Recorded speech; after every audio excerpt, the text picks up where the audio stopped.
Ողջույն հայրենակիցներ, ես Դավիթն եմ, Վահագնի որդին, ինչպես գիտեք, վերջին շրջանում ակտիվացել են հարցազրույցները ալիքում եւ այս անգամ խնդրել եմ ալիք հյուր գալ իմ մեծ պատիվ է ինձ համար ավագ ընկերոջը Էդվարդ Մանվելյանի, սցենարիստ, գրող, ես նրա գրքերը ներկայացրել եմ ալիքում, նաև հողումներ եմ թողնել նրա YouTube ալիքին, ինքը շատ հաճախ ստրիմեր է անում, առաջարկում եմ ձեզ լինկերը կթողնեմ մեկնաբանության հատվածում, նաև անցնել իր ալիքին եւ հետեւել թե ինչ կոնտենտ է ինքը ձեզ փոխանցում եւ որքան կարեւոր է այդ կոնտենտը մեր ազգային ինքնության համար, այդ թվում է, որովհետեւ առանց հարցեր հնչեցնելու պարոն Մանվելյանը տալիս է պատասխաններ եւ մտրելու առատ հող։ Էդուարդ անչափ շնորհակալ եմ, որ ժամանակ գտար միանալու մեզ YouTube-ի ուղիղ եթերում։ Մենք կարծում եմ ահագին բան կունենանք քննարկել, որովհետև վերջին շրջանում նոր օրակարգեր են բերվել այ ժողովրդի հայաստանյան հասարակության համար եւ այդ օրակարգերը շատ դեպքում կրկին շատ հարցեր են առաջացնում, ոչ թե պատասխաններ են տալիս։ Դրանք վերաբերում են եւ Թուրքիայի հետ հարաբերություններին, եւ Ադրբեջանի հետ հարաբերություններին, եւ դաշնակիցների, եւ բարեկամների հետ հարաբերություններին, եւ հասարակությունը շատ է խճճված, որովհետև ամենայն հավանականությամբ հիմք է վերցնում կոնկրետ իրադարձությունը, ոչ թե ընդհանուր պատկերը, որովհետև բացառապես կարծում եմ ընդհանուր պատկերը դիտարկելով ես հնարավորություն ստանալու, հասկանալ, թե ինչ է տեղի ունենում կամ ինչ է տեղի ունեցել, ավելի շուտ անցյալը վերլուծելով պիտի ապագային կարողանաս նայել, հետեւապես խնդրելու եմ քեզ խորանանք ոչ թե իրադարձայինի վրա, այլ ընդհանուր պատկերի, ընդհանուր փիլիսոփայության վրա մեր ժողովրդի այս պահին եւ այս շրջափուլում, այդ թվում նաեւ հաշվի առնելով ինքնությանը վերաբերող բազմաթիվ հարցեր, որոնք իշխանությունը վերահանում է, թվում նաեւ հայոց պատմություն, հայոց բանակ, անկախության հռչակագիր եւ այլն եւ այլն։ Սա մեր հետ կապ ունի, թե սրանք պարզապես բաներ են, որոնք մակերեսային մակարդակում պահպանում են պարզապես ֆոնը, քաղաքական ֆոնը լուծելու լրիվ այլ խնդիրներ։ Շնորհակալ եմ կրկին, որ ժամանակ գտար։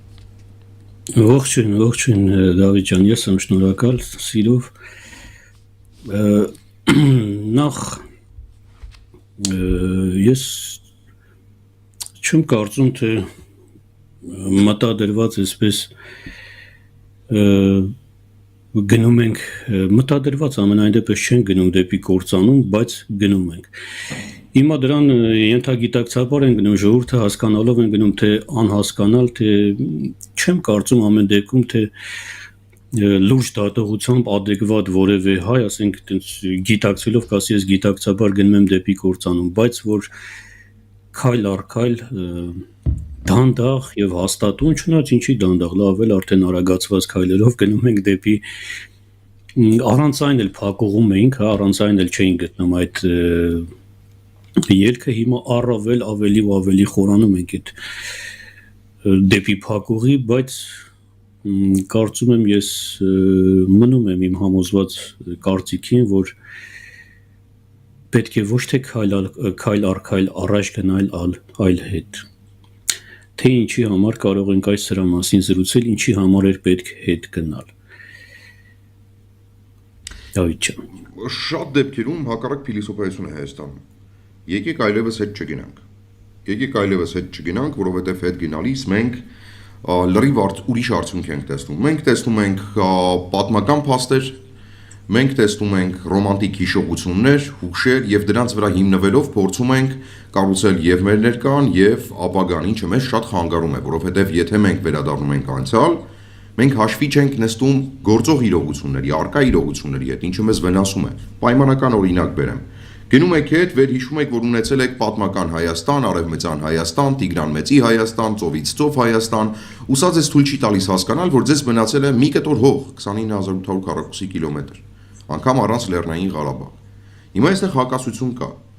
Գնալ հետ եւ այդ ռոմանտիկ հուշերում հայտնվել, թե գնալ առաջ եւ համակերպվել իրողությունների հետ։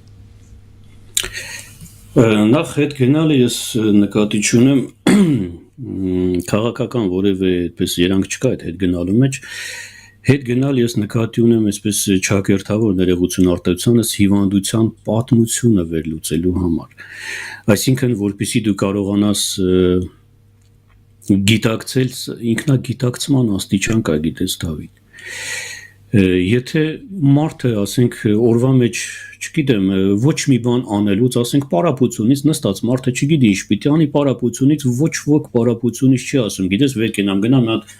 լյարդս վիրահատեմ, լավ պարապեմ, այդպես չի լինում։ Լինում է կարիք։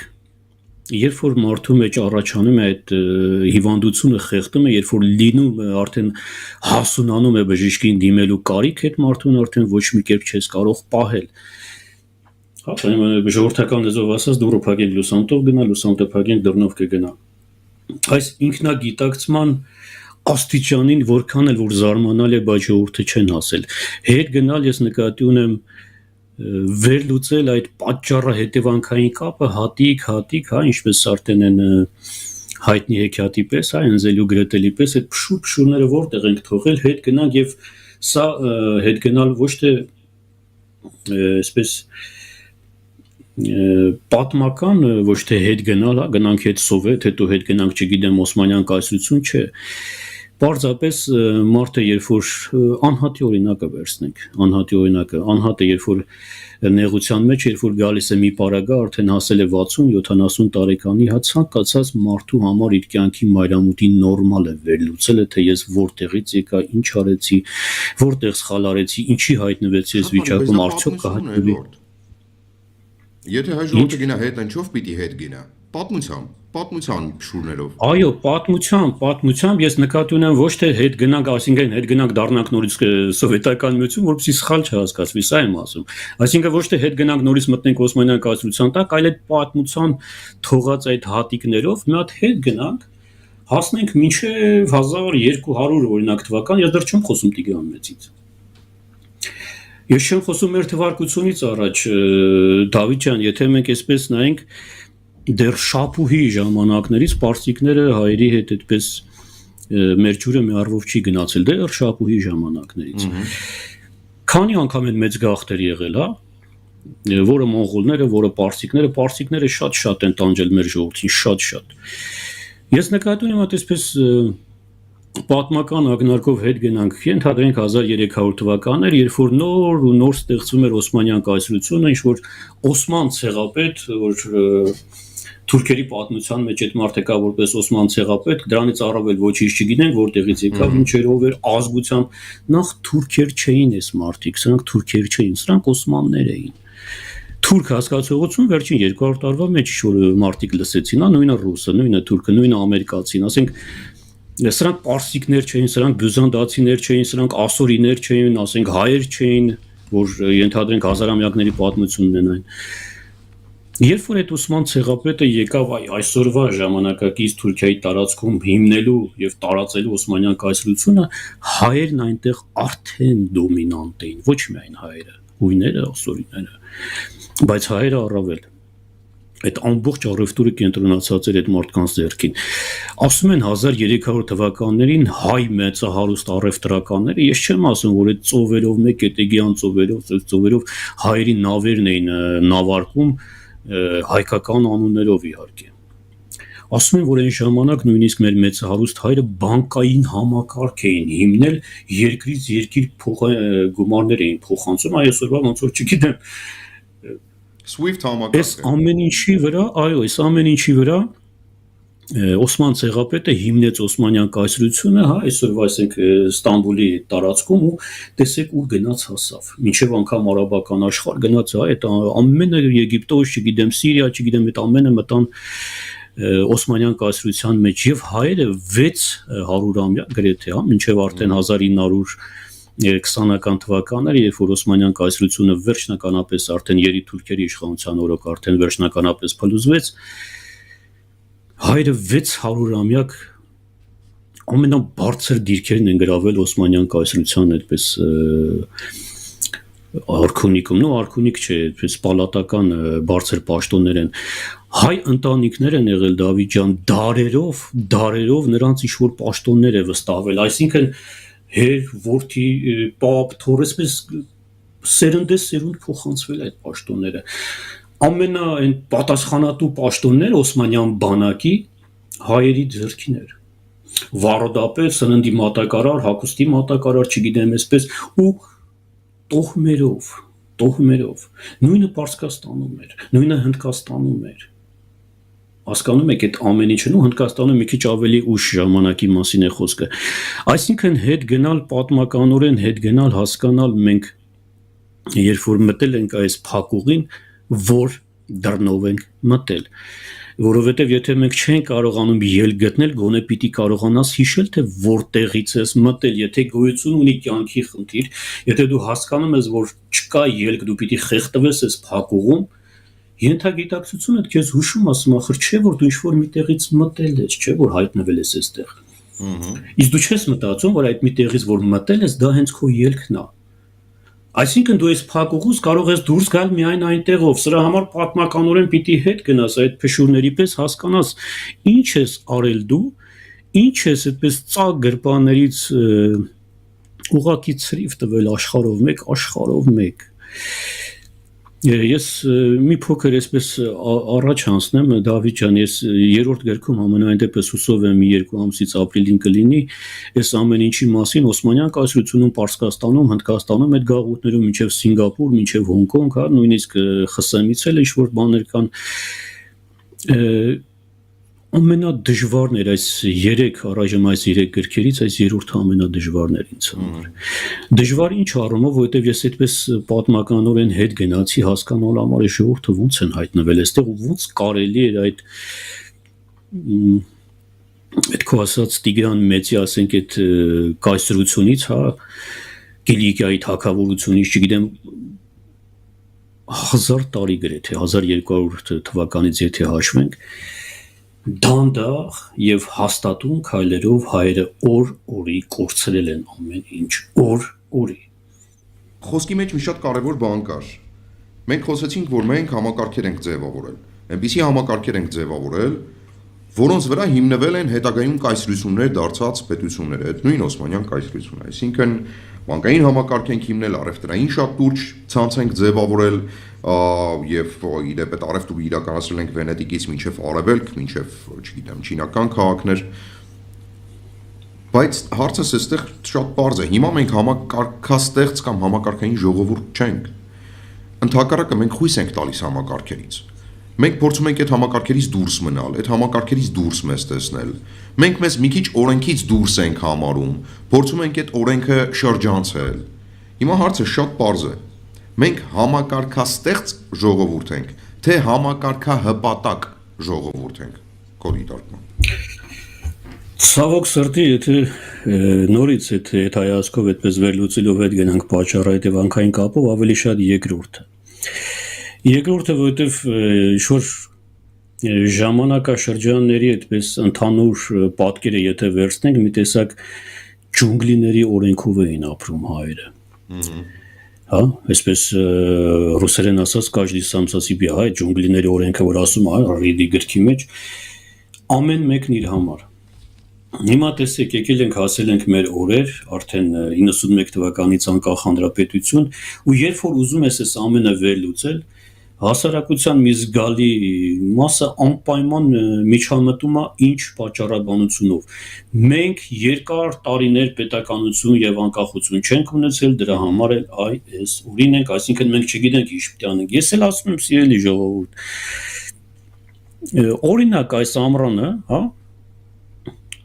չէ, աշնանը, ներողություն, սեպտեմբեր, օկտեմբեր ամիսներ Հայաստանում։ Մեր այդ Չարբախի Դաշնամուրի գործանի այդ հատվածը որ կա, այդ խաչմերուկը։ Որ այդ փոքր բանի օթանավականի կողմից գալիս ես, պիտի անցնես, գնաս դեպի բան, հա, այդ Դաշնամուրի գործանի այդ խաչմերուկը։ Ուրեմն այդ հանրակացանի կողմից, այդ նախկին հանրակացանի կողմից, այ հիմա այդտեղ արդեն բան են Չարբախի շտապ օգնության մեքենան Դավիթ այդ ազդանշանները միացրած դուրս եկավ հասավ արդեն խաչմերուկին, երևի մոտավորապես 7-ից 8 րոպե, ոչ մեկը ճանապարհ չի տալիս շտապ օգնության մեքենային։ Պատկերացնում ես դուռը բացել այդ պատուհանը, գոռում ասում այ ժողովուրդ, այս մարդը մեռավ մեջը։ Չեն թողում անցնի Դավիթ։ Ընդամենը պիտի թեքվեր չեն թողում, այս ուղիղ գնում են, չեն թողում այդ մարդը աչ մտնի։ Ուրեմն մեքենաս քշել եմ, եկել եմ փողոցի մեջտեղը, ես չգիտեմ, այնտեղ կամերաներ կան, չկան, ինձ հետաքրքրել չէր։ Փակել եմ այս դիմացի մեքենաների ճանապարհը, ասենց թե որ էս մարդը կարողանա անցնի։ Երբ որ արդեն պիտի թեքվեր, այդ անցորդները արդեն հետնյոթն այսպես ասած, երկու կին աղջի զրուցելով այսպես գնում են այս շտապօգնության մեկ, ասում եմ սիրելի ժողովուրդ, պետականության հետ սա ինչ կապ ունի, ասեք ինձ։ Այսինքն մարդիկ, որ պետականություն չունեն, բա խիղճ էլ չունեն։ Ասենք տարական սովորական մի բան մարդը մեռնում է մեջը շտապօգնության մեքենային ճանապարհ չտալը, ինչ կապ ունի պետականություն չունենալու հետ։ Եվրոպայում եղել ես 1000 անգամ, տեսել ես, գիտես, չէ՞։ Շտապօգնության մեքենայի ձենը լսեցիր, Դավիթ, հանկարծ չքաշեցիր աչք կանգնես, վերջը եկել է։ Այդ վարորդական իրավունքներով եւ ինչն է խնդիրը, որ մարդիկ հնազանդվում են այդ օրենքին։ Օրենքի գերակայությունն է համակարգի ստեղծման գրավականը։ Ես այստեղ մի քիչ կարող եմ չհամաձայնվել, եթե թույլ տաս Էդուարդ։ Երբ որ գնում է պետականության մասին խոսք ու զարմանքի առաջանում ինչ կապ ունի դա պետության ու պետականության հետ, իրականում շտապօգնության մեքենան ինքը պետություն է, ինքն իրենով, չէ՞, ինքը պետական ծառայություն է։ Երբ այդ մեքենան գալիս է, դու չես հարգում այդ պետությանը։ Նույնը կարող է տեղի ունենալ ոստիկանության մեքենայի հետ, նույնը կարող է տեղի ունենալ մյուս ծառայությունների հետ։ Մարդիկ այդ ծառայությունների մեջ, պետական ծառայությունների մեջ հեղինակություն չեն տեսնում։ Որովհետև մինչ այդ է վերադառնալով արդեն մի քիչ խորհրդային միությանը։ Ի սկզբանե անգամ այն ժամանակ իմացել եմ, որ պետությունը ինչ որ հեռավոր մի բան է Կրեմլում, Մոսկվայում, որը մեր հետ աղերս չունի, նա մեզ պիտի աշխատավարձ տա։ Տարեկան մեկ անգամ էլ, չգիտեմ, պուծովկաներ տա, որ մեզ ուղարկի տարաբնույթ խորհրդային միությունների քաղաքներ հանգստանալու եւ վերջ։ Եվ եթե մենք կարող ենք այդ խոշոր մեծ Մոսկվայից ինչ որ բան մի բան էլ փոկել, սա մեզ համար արդեն լրիվ բավարար է կյանքը ապահովելու համար։ Այդ պետականության զգացողության բացակայությունը գուցե այդտեղ է, որտեղ պարզ բան եմ ասում։ Իմ տարիքային խմբի մեջ էլ դուրս գամ Երևան հարցնեմ, ասեմ, պետության սահմանումը կտակ ինչ է, կամ պետականության սահմանումը կտակ ինչ է։ Վստահ եմ 0 մարդ է կարողանալու սահմանում տալ ինչ է պետությունը։ Դավիթ ջան, տեսեք, նախ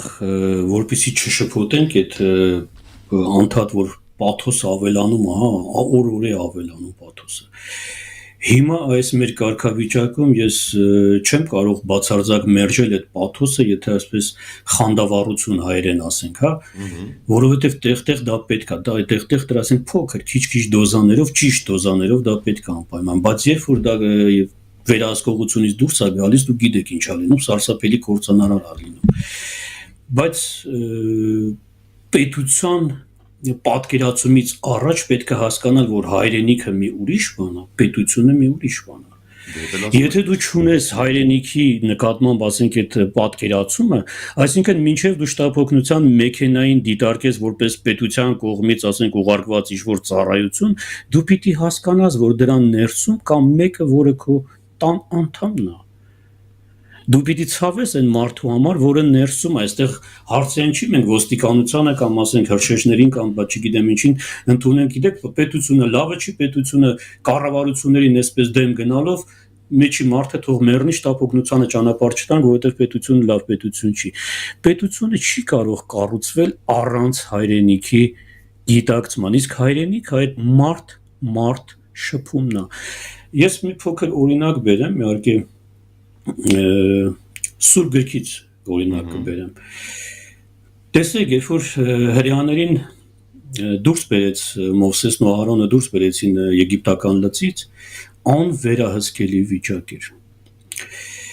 Չեմ ուզում անդրանալ դրա մասին չի խոսքը, հա, այստեղ մեղայ ասու, ասենք ինչ-որ կրոնական այսպես երանգներ չկա, զուտ համեմատություն է։ Հրեաները դուրս եկան, ինչ դժվարություններով, ինչ ծանրությամբ, հա, հաջորդ օրը հրեաներին ոչ ոք այսպես չեր ծեծում, չգիտեմ, ստորացնում, նրանք ծառայության չէին, առավոտ 5-ին չէին վեր կենում մի կտոր հացի համար կամ չգիտեմ։ Ես սրան ասում եմ անկախություն։ Այսինքն անկախացան հրեաները։ Անկախ հրեաները առավոտ շուտ, երբ որ արթնացան, Մովսեսին ու Ահարոնին սկսեցին քարկոծել։ Գիտեք ինչ ասեցին։ Ասեցին սոված ենք, հաց ենք ուզում։ Ինչ անկախության մասին է խոսքը։ Վեր են կացել այդ մարդիկ, լուծ չկա։ Ես սա պատմում եմ, որ իրանք շատ դժվարությամբ դուրս եկան այդտեղից, կարմիր ծով ճեղքելով, զոհելով։ Ես չեմ ասում, որ Կռեմլը պարզապես այսպես ընկավ ու մենք անկախացանք։ Մենք ինչպես անկախացանք։ Ասին Կռեմլը չկա, ուրեմն անկախ ենք։ Հիմա առավոտ շուտ վեր են կացել հрьяաները ու իրար չեն շնորհավորում, չեն ասում, որ դուք անկախ եք, ասում սոված ենք։ Երեխան սոված է։ Ասեց խնդրեմ, երկնքից մանանա, ասին այդ տղա ջան, ինչ մանանա։ Գերության մեջ գոնե սոխ ու սախտոր էին ուտում, ինչ մանանա։ Սա հрьяաների պատասխանն էր։ Օրինակի համար եմ նորը կրկնում եմ նորից օրինակի համար Մովսեսն ասաց ստեղ սպասեք ես մի հատ բարձրանամ լեռը տեսնեմ Աստված ինչ է ասում այդ ասում է երբ որ իջավ տեսավ արդեն կռապաշտության մեջ են այդ արդեն այդ ոսկե հորթի այդ պատմությունը այսպես եւ առաջին անգամ օրենքների մասին հիշատակվում է հենց այդտեղ օրինաց գրքում երբ որ Մովսեսը առաջին անգամ ես այդտեղ եմ կարդացել սա մոտավոր ասենք մի 5-6000 տարվա պատմություն է որ Մովսեսը առաջին անգամ դատավոր ու ոստիկան կարգեց այդ ժողովրդի մեջ ասես չէ բան ձեզ օրենք է պետք բայց երբ որ օրենքը ստեղծեց ինքն էլ շեշտեց ասեց օրենքը ստեղծված է ոչ թե արդարի համար, այլ օրինազանցի համար։ Որովհետև եթե ես ասում եմ մի գողացի օրինակի համար, ես ասում եմ նրան, ովքեր սովոր են գողություն անելու, նա ով գողություն չի անում, նա այս օրենքի կա կամ չկա իր համար մի հաշիվ, որովհետև ինքն այդպես է ապրում։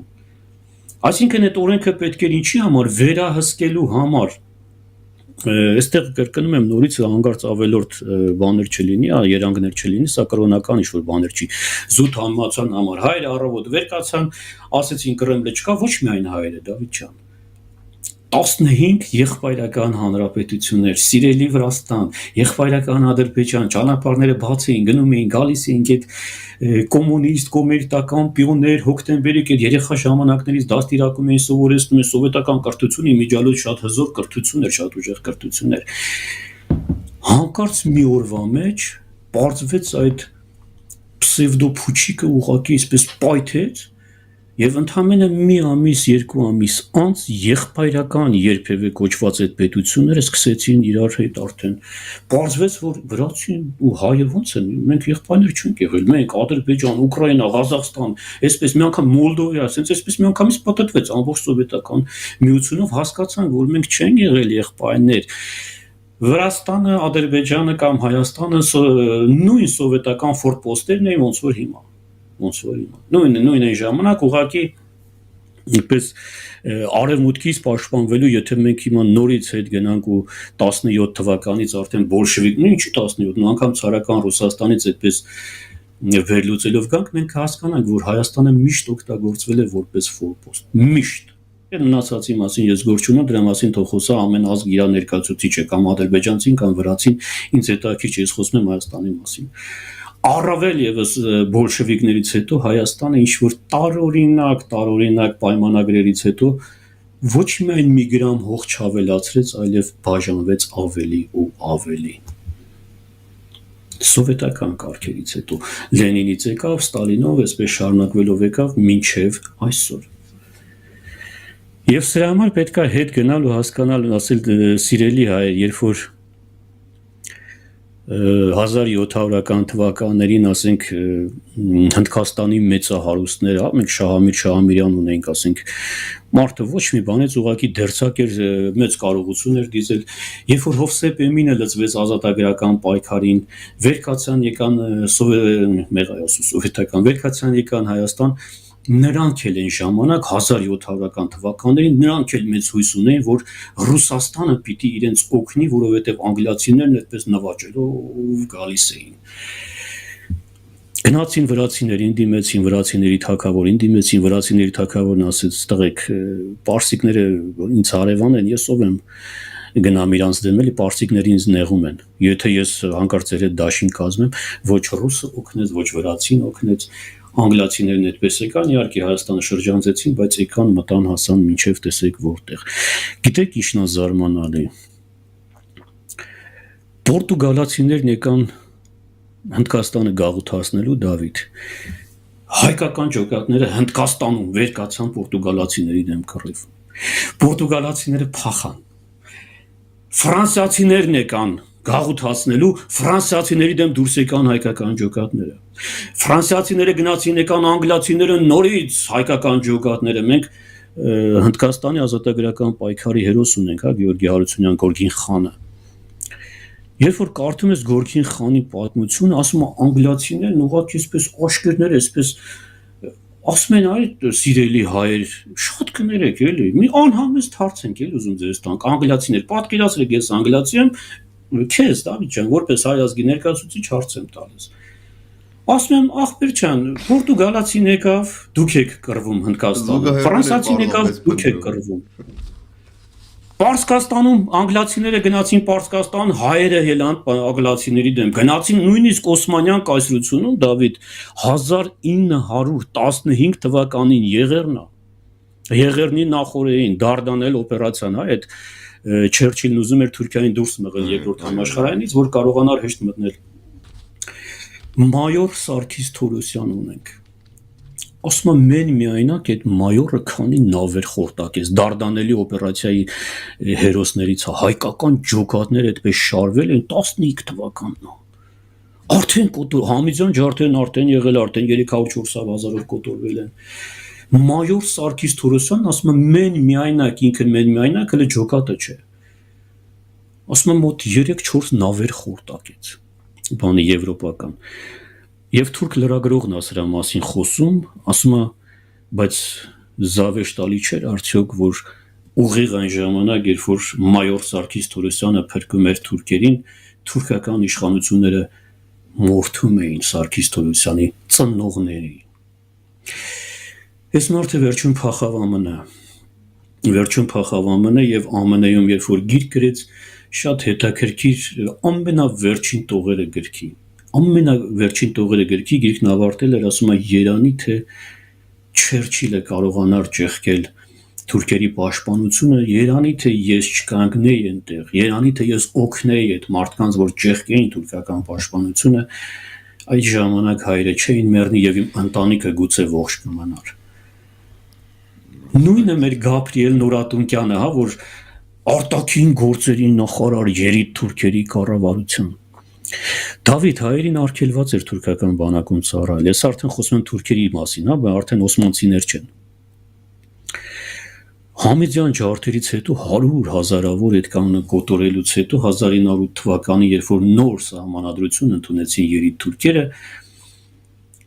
հայերը նոր սահմանադրության համաձայն գնացին թուրքական մեջլիսի դռները ուղղակի կոտրեցին, ասեցին մենք էլ ենք ուզում ծառայել ձեր հետ։ Այստեղ ես չեմ կարողանում հասկանալ։ Էլ ասում եմ, ախր լավ դուք 19-20 տարեկան էիք։ Հա 1908 թվին։ Եթե 15-20 տարի հետ գնանք, ախր չէ որ դուք Համիձյան ջարդերի հետնորդներն էիք ախր։ Ախր չէ որ ձերոնք էին կոտորվել, Համիձյան Համիդը ձերոնց էր կոտորել։ Ձեր պապերին, ինչի պապերին, արդեն ծնողների, որտեվ 1890 թվականից մինչև 1908-ին ինչ էր անցել։ Մի 10 տարի էր անցել։ Նորից կոտրեցին մեջլիսի դռները, ասեցին ուզում ենք ծառայել։ Երի թուրքերն ասեցին էստի համեցեք։ Եվ ուղիղ 7 տարի հետո այդ բոլորին միասին այսպես տկ 1915 թվականից հետո նորից մնացին Դավիթ ջան, նորից մնացին։ Սա շատ ցավալի է, երբ դուք պատմում եք այս բոլոր բաները, օրինակ Հնդկաստանի Թուրքիայի մասով Օսմանյան կայսրության մասով ես միանգամից զուգահեռները տանում էի իհարկե դեպի Ռուսաստան եւ Ուկրաինա, դե գիտեք ուկրաինական համայնքը աշխարհում երրորդ ամենախոշոր համայնքն է հայկական։ Եթե չեմ սխալվում, եթե սխալվում եմ, ինձ ուղղեք խնդրում եմ։ Եվ բազմաթիվ հարցազրույցներ եմ ունեցել եւ Ռուսաստանի Դաշնություն եւ Ուկրաինա, զրուցել եմ եւ մի կողմից կռվող հայերի հետ եւ մյուս կողմից կռվող հայերի հետ։ Իսկ վերջին անգամ Մոլդովա գնալիս նաեւ համայնքի ներկայացուցիչներին եմ հանդիպել, որտեղ մենք մի դեսպանատուն ունենք Ուկրաինայի եւ Մոլդովայի համար, մի տեղի համայնքի բնակիչների հետ հանդիպման ժամանակ եւ Ուկրաինայի հայերն էին ներկա եւ Մոլդովայի հայերն էին ներկա եւ ատելությունը ռուսների նկատմամբ այնպեսին էր, կարծես իրենք ավելի ուկրաինացի են, քան ուկրաինացիները եւ նույն հաջողությամբ երբ շփվում եմ Ռուսաստանի հայերի հետ, նույն վերաբերմունքն է շատ դեպքերում այնպիսի ատելությամբ են լցված ուկրաինացիների նկատմամբ, կարծես իրենք ավելի ռուս են, քան ռուսները։ Դրա համար պարզունակ հարց է առաջանում։ Առհասարակ յուրաքանչյուր ժողովուրդ ինքնին պրոյեկտ է, չէ, նախագիծ է։ Կարող ենք, չէ, այսպես ընդունել, որ ժողովուրդն էլ է պրոյեկտ, կազմել է պրոյեկտ։ Սա մի նախագիծ է, որ ինչ որ մեկը ինքնակազմակերպում է, սկսում է առաջ խաղացնել։ Յուրաքանչյուր պրոյեկտի ամենասկզբում ռազմավարական պլանավորում է տեղի ունենում։ Եվ առաջին հարցը, որ տրվում է ռազմավարական պլանավորման ժամանակ, յուրաքանչյուր նախագծի պետություն կձևակերպես, ժողովուրդ կձևակերպես, թե մի փոքրիկ ածը կբացես, հարցն է. ով ենք մենք։ Մինչև այդ հարցին չես պատասխանում ով ենք մենք եւ ինչ ենք ուզում, դու հաջող պրոյեկտ չես կարող ունենալ։ Հիմա իմ հարցը քեզ Էդուարդ ջան, ով ենք մենք քո դիտարկմամբ եւ այս բոլոր նյութերը ընթերցելուց հետո քո եզրահանգմամբ։ Ես կրկնեմ նորից, որովհետև ինձ ճանաչողները դու ասենք, հա, մենք մտերիմներ ենք, Դավիթ ջան, բացի այս ամեն ինչից մենք նաև ընկերներ ենք, դու ինձ գոնե լավ ես ճանաչում, ավելորդ խանդավառությունից զերծ մնալով, ամեն բառի համար պատասխան տալով, այսպես կարող եմ ապացուցել, կարող եմ վիճել, կարող եմ զրուցել, այսպես փաստերով, որ հայերը շատ ժամանակ հիմնասյուն են եղել, այս ցիվիլիզացիաները, այս քաղաքակրթությունները, որ կառուցվել են, այս հիմնասյունները եղել են հայերը։ Եվ ես մի անգամ էլ ասեցի մի հատ մտածեք, պատկերացրեք մի պահ, որ հանկարծ աշխարհը տեսնելով սա, ես հիմա ձեզ կպատմեմ, թե անգլիացիներն ինչ, այսպես ընդգծված անգլիացիներ, մի հատ պատկերացրեք, որ աշխարհը, ասենք, այսպես աշխարհի մեծամեծերը, հա, են, այսպես ասած, գորշ կարդինալները, որոնց մենք չենք ճանաչում, որոնք այսպես փորձում են ղեկավարել, մտածում են, ասում են, տղեկ, ինչ կլինի աշխարհի վիճակը, եթե հայկական այս պոտենցիալը հանկարծ ու հանկարծ հայտնվի մի տեղում, ինչ կլինի։ Գիտեք ինչ կլինի։ Կլինի այն, Դավիթ ջան, որ այս մարդկանց մասին այսքան որ ես գրել եմ եւ դեռ շարունակում եմ գրել։ Այս մարդկանց ընդհանուր տունը, մեր տունը Հայաստանը, ես չեմ ասում քառակուսի մետրի մասին, չգիտեմ, ասենք, այսքան կլիներ, թե այսքան կլիներ քարտեզի վրա, հա, բայց կլիներ մի երկիր, որի դուռը պիտի ծեծեին եւ ասեին պատիվ արա մեզ քո ընկերը կոչելու։ Հասկանում եք, առյուծը տանը Իսկանդեր չունի Իսկանդեր առյուծը, բայց ջունգլիներում ու բնության մեջ մի քանի հոգի կարող ես հաշվել, որ այսպես ճակերտավոր լեքսիկոնով ասած դու հերիքի գնա առյուծի վրա։ Հասկանալով, պատկերացնում եք, ասենք այս պոտենցիալն ունեցող ժողովուրդն այսօր պիտի մի այնպիսի դիրքում լիներ, որ եթե գային, ասենք, գիտես, մեր տարածքը լավը չի, մենք մեր հարևանները լավը չեն, չկա այդպիսի բան, ձեր տարածքը երկնային օրհնություն էր, ձեր տարածքը, մեր տարածքը, մեղայասու չասեմ ձեր ես, մեր տունը, մեր հայրենիքը, սա երկնային պարգև էր։ Այսինքն ճիշտ ռազմավարական ու գիտելիքներ ունենալու դեպքում պետությունը, եթե կառուցվեր այս ամեն ինչի վրա, եթե մեկն ուզենար քո տան միջով հասնել, դու ոչ թե պիտի ասեիր ես փոքր եմ տանկեսի պայի տանկենի, պայ դու պիտի առավել օգտվեիր դրանից։ Քեզ պիտի խնդրեին, որ դու թողեիր անցնեին քո տան միջով։ Բայց սա կրկնում եմ, սա ոչ թե այսօրվա բան է, Դավիթ ջան, սա նորից եթե հետ հայացքով գնանք ու վերլուծելով գանք, թե ինչեր են արել հայերը այլոց համար եւ ոչինչ չեն արել իրենց սեփական տան համար, ոչինչ չեն արել։ Հիմա փոքրիկ ակնարկով ասեմ ինչումներ խնդիրը։ Անգլիացիները շատ երկար ժամանակ Գորգին խանին չէին կարողանում հաղթահարել, շատ երկար ժամանակ, պարզապես հետ էր շփրտում։ Հնդկաստանի մասին է խոսքը։ Զինակիցներից մեկին, Գորգին խանի մտերիմներից մեկին կարողանում են այսպես հավաքագրում են, այսպես վերբովկա են անում, փողով, բանով առնում են եւ Գորգին խանին ուղակի մեջքից թիկունքից խփում է, հենց իր զինակիցը։ Գորգին խանին գնելուց հետո, անմիջապես այդ մարդուն գնելուց հետո անգլիացիները մտնում են Հնդկաստան, մտնում են Կալկաթա եւ մի անգամից հասնում են հայերին, մի անգամից։ Հայերին քշում են այնտեղից, կուլակաթափ են անում, միլիոններով, ասենք, այդ փողերը վերցնում են ձեռներից հայերին, արդեն առաջին մեծ արտագաղթը Հնդկաստանից հայ համայնքը սկսում է դատարկվել, երբ որ անգլիացիները մտնում են այնտեղ։ Նույնը Պարսկաստանում էր։ Բայց զարմանալին սա էր, հենց որ անգլիացիներն ասում են սիրելի հայեր, լավ դուք տուն ու տեղ չունեք։ Այ բալան, ձեզ տուն ու տեղ չունեք։ Դուք ձեր տունը տվել եք ռուսին, դուք եկել եք Հնդկաստանի կազմում եք կռվում, գնում եք Պարսկաստան Եփրեմ խան։ Պարսկաստանի ազատագրական պայքարի հերոսներն են Եփրեմ խանը։ Գալիս ենք այդտեղ Գորգին խան, գնում ենք այնտեղ էնի, գնում ենք չգիտեմ Հոնկոնգ, որ Խաչիկ Աստվածատրյան Հոնկոնգի թագավորը կամ էսպես է մեր Պոլ Չաթերը էսպես։ Գնում ենք Չիլի ռազմածովային ուժերի նախարար, Բրազիլիայի ռազմածովային ուժերի նախարար, այս սիրելի ժողովուրդ, Արևմտյան Հայաստանի այն թափը ուր, Չիլի ռազմածովային ուժերի ադմիրալը ուր։ Այսպես եթե տարածքային նայենք, էլի նայենք Արևմտյան Հայաստանին ու նայենք սովետական Հայաստանին, այն ժամանակ էլ ասում են ես ավելի լավ գնամ Աֆրիկա աբորիգենների մեջ ապրեմ, քան գնամ սովետական Հայաստան։ Չէ՞ որ սովետական Հայաստանը ներգաղթի այսպես մեծ ծրագիր շնորհեց հայերին, հա, այսպես կարող է գալ ցեղասպանությունից փրկվածները կարող են հետ գալ, դրանց մեծամասնությանն էլ աքսորեց Սիպիր Դավիթ ջան։ Երբ որ ցեղասպանությունից հետո նորից ներգաղթեցին, մենք շատ հռչակավոր այսպես նկարիչ կա Ֆրանսիայում, որ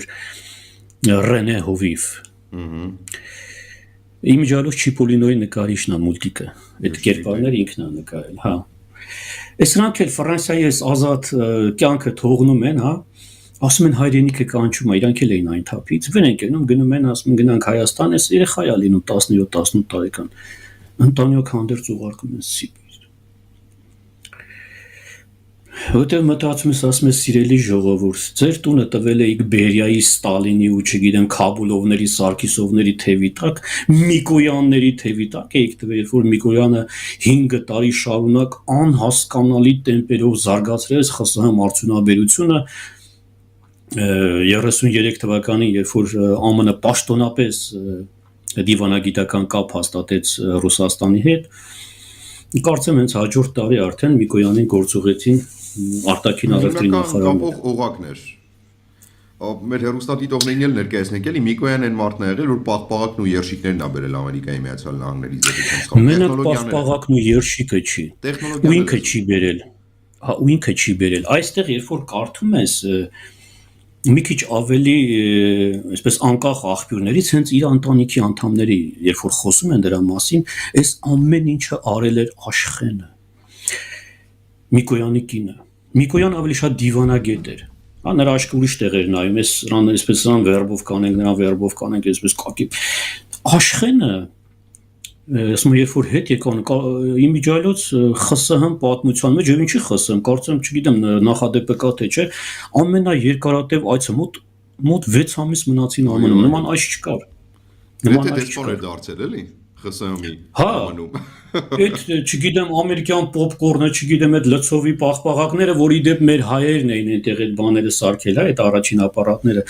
վերցրեցին, բերեցին այդ ամեն ինչը սարքեցին, դրեցին Ռուսաստանում ԽՍՀՄ-ում տեսան, ասենք պաղպաղակն ինչական մինչև 39 թվականը, մինչև 40 թվականը Միկոյանը ԽՍՀՄ արդյունաբերությունը բարձրացեց այն մակարդակի, որ ԽՍՀՄ-ում սկսեցին շաքար արտահանել։ Ասան առաջին տեղ։ Պատկերացնում եք, ԽՍՀՄ-ը, որ քաղաքական վտարանդի էր, ոչ մեկ չէր շանտեղ չէր դնում, ԽՍՀՄ-ն ու Կեմալական Թուրքիան արդեն այդ ժամանակներում, հա, քաղաքական վտարանդիներ էին, ոչ մեկ նրանց հետ չէր ուզում գործ ունենալ, սրանք էլ անձավոր համաձայն, այս երկուսն էին աշխարհի։ Ինչպես միշտ։ Սրանց հետ ոչ մեկ գործ չէր ուզում ունենալ։ Եվ ասում են ռուսները խոստովանում են, որ եթե չլիներ Միկոյանի այդ 5 տարվա այդ քրտնաջան աշխատանք, այդ, այսինքն այդ արդյունաբերությունը, տնտեսությունը հասցրեց այն մակարդակի, որ 41 թվականին հնարավոր եղավ դիմակայել ֆաշիզմին։ Եվ սրա մեջ կրկնում եմ Միկոյանը ավելի շատ դիվանագետ էր, Աշխեններ էս ամեն ինչը բերել, կնոջ աշկեր, անաստեսել տանենք, անաստեսել տանենք, անաստեսել վերցնենք, անաստեսել, այսպես վերցեցին, Աշխեն ու անաստը բերեցին։ Էլի, կոպիտ ասած, ինչ տեսել է տեղում, ինչ դուրը եկել է, ասել է տանը։ Հա, դե իշխանություն ունեն, ասենք ամեն ինչ ունեն, հնարավորություն ունեն, ոչ մեկ դեմները չէր առնում, բայց նայում ես Իլիչից մինչև Իլիչ, հա, ասենք Լենինից մինչև Բրեժնև գնաց էս մարդը ու 37 թվականին պարոն Սանահինցի Անաստաս Միկոյանը ստորագրում էր հայ մտավորականների բռնաճնշումների եւ գնդակահարությունների փաստաթղթերը։ Իշխանով էր սա նորմալ։ Իշխանով էր սա նորմալ, երբ որ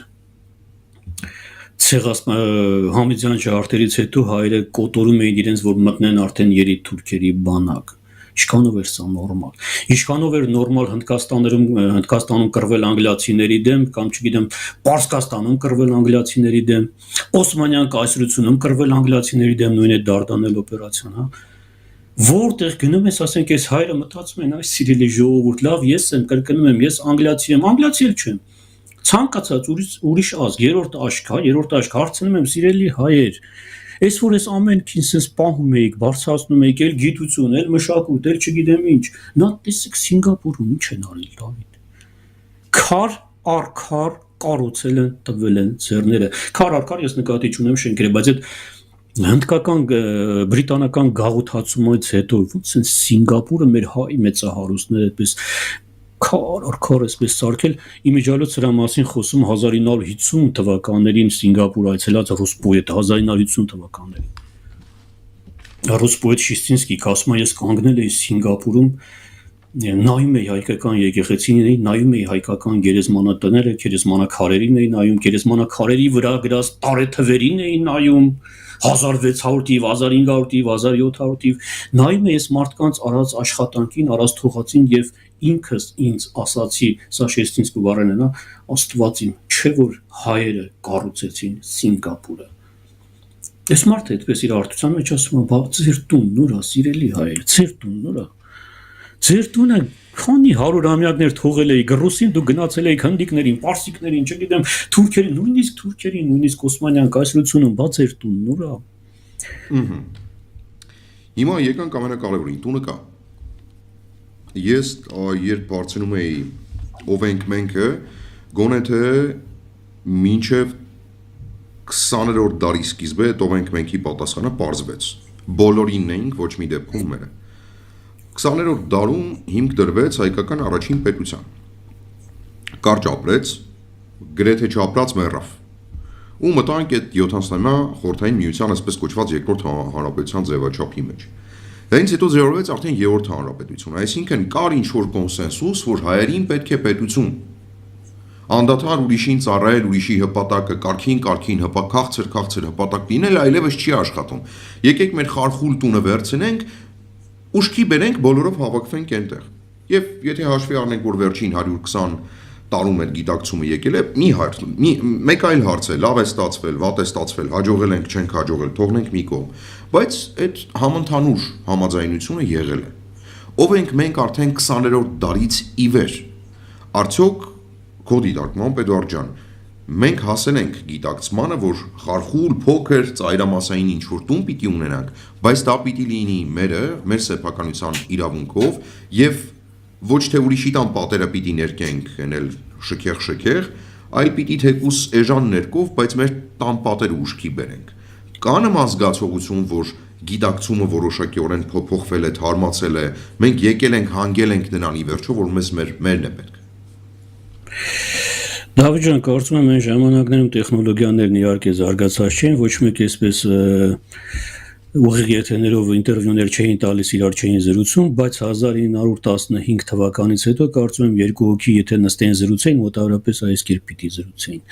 Պետք է ասեն, չէ, որ մի քանի տարի առաջ Համիդյան ջարդերից հետո այսպես եղավ։ Հիմա գրում են, որ արցախցիներից ոմանք երբ որ դուրս են եկել Արցախից, այնտեղ ինչ-որ գրություն են գրել թողել, որ դուք չեք մարսի, այս ամեն ինչը մեր արյան, մեր բաների վրա, այսպես մեր երջանկության, մեր դժբախտության վրա չի կառուցվի։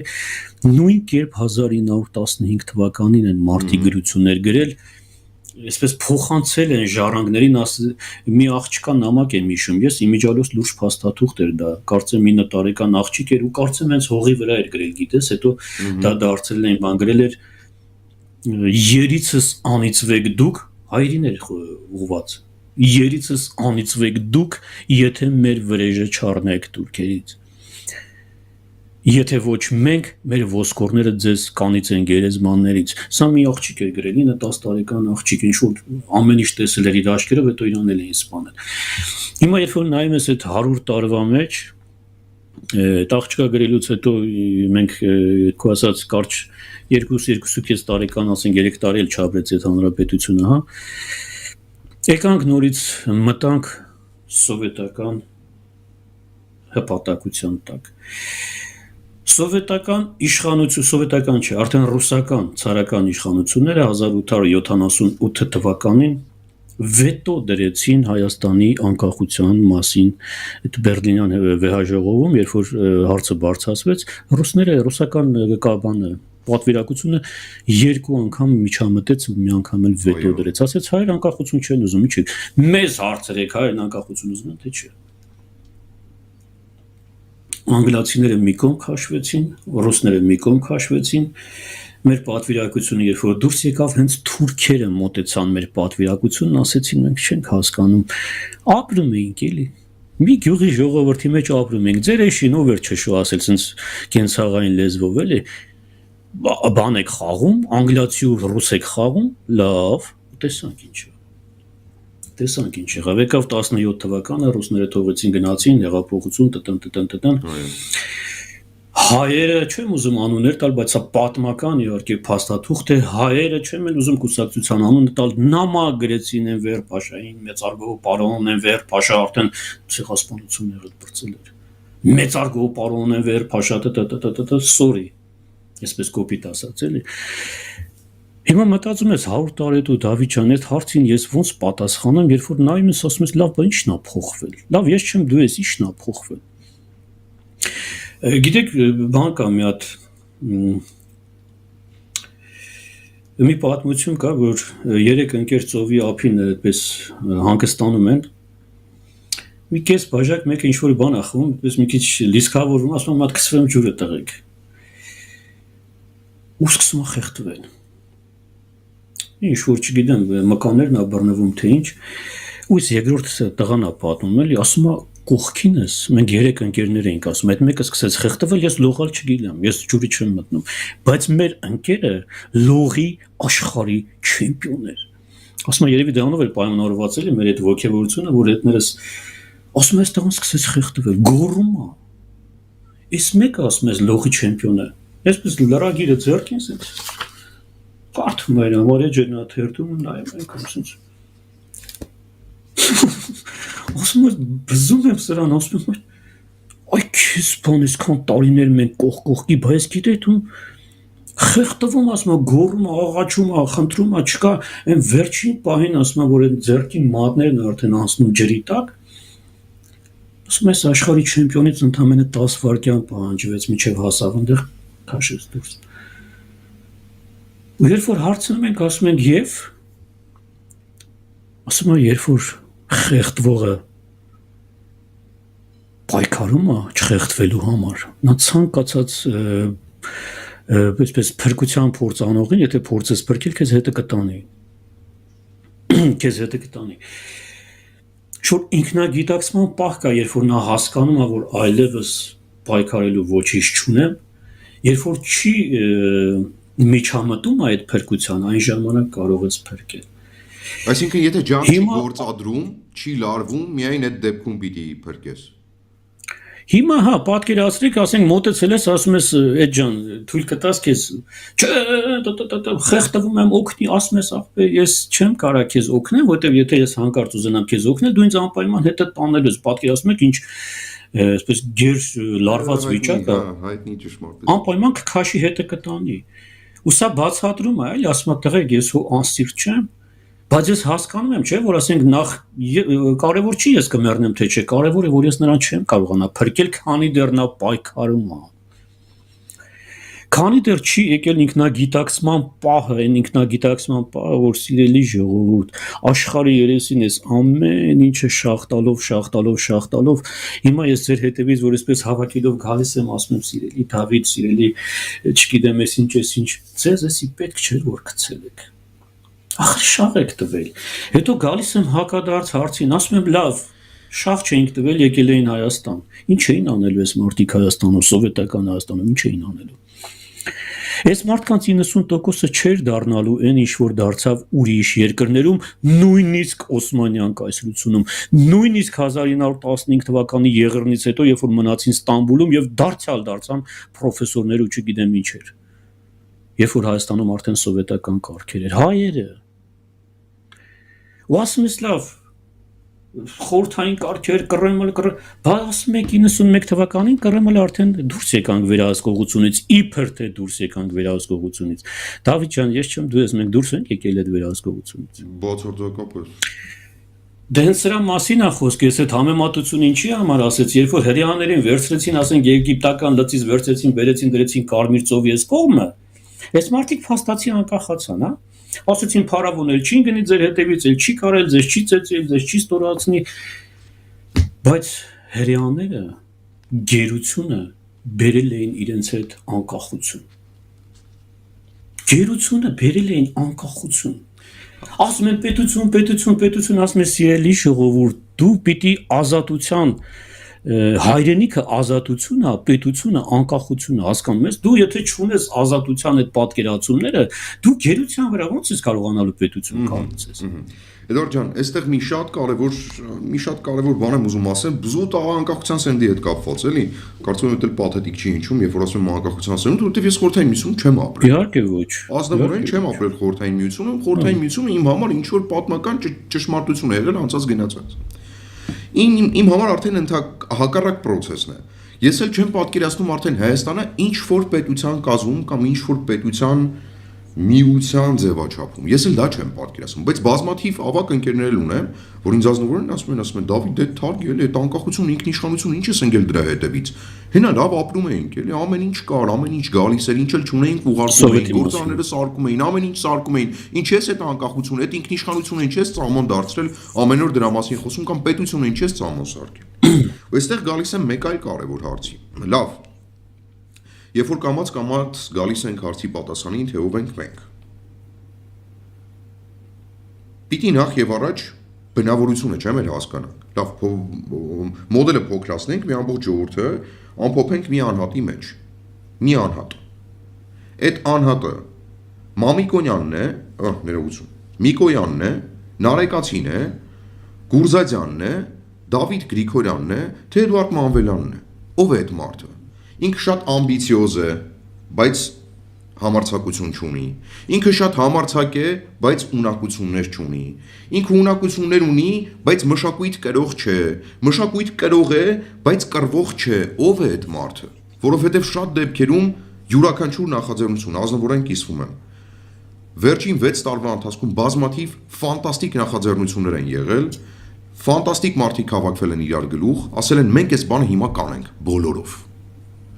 Առաջին օրը շատ մոտիվացված աշխատել են, այս կանենք, այն կանենք, այն կանենք, երկրորդ օրը, երրորդ օրը, չորրորդ օրը, հինգերորդ օրը արդեն ջրի երես են ելել բոլորի ամբիցիաները։ Իսկ ինչու դա պիտի անես դու, ոչ թե ես։ Իսկ ինչու, չգիտեմ, ֆինանսները պիտի համակարգի Պողոսը, ոչ թե Պետրոսը, որովհետև Պետրոսի վրա ինքը իշխանություն եւ ազդեցություն ունի։ Ու մեկ շաբաթ անց սկզբում ամենաֆանտաստիկ նախաձեռնությունը թվացող մեկնարկած նախագիծը անդունդն են ընկնում եւ ամեն ինչ փակվում էր մեկ շաբաթ անց։ Հիմա գալով կրկին դրան, այդ ով ենք մենք մի մարդու մեջ ամփոփենք։ Այդ ով է այդ հայը։ Ով է հավաքական հայը։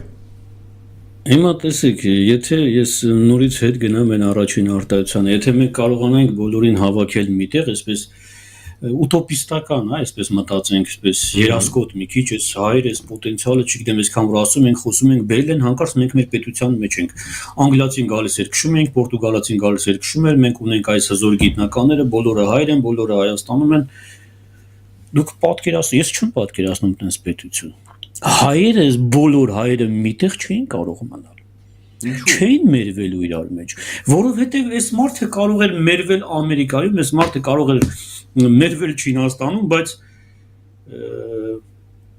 օրինակ, եթե մենք դուրս գայինք ազատագրական պայքարը, ես հիմա չեմ ուզում մի քիչ փակագծեր բացել, որոնց անպայման քաղաքական երանգ դիտերվի, բայց մոտավորապես 90-ականներին այս կարգի խնդիրներ ունենք մենք առաջնագծում։ իրար միջև։ Այո։ Բանակի հրամանատար էսպես, ով պիտի առաջնորդի, ով պիտի տանի, ով պիտի բերի, ում լսենք, ում հնազանդվենք, ոնց անենք, ասում ենք, հայ բալամ,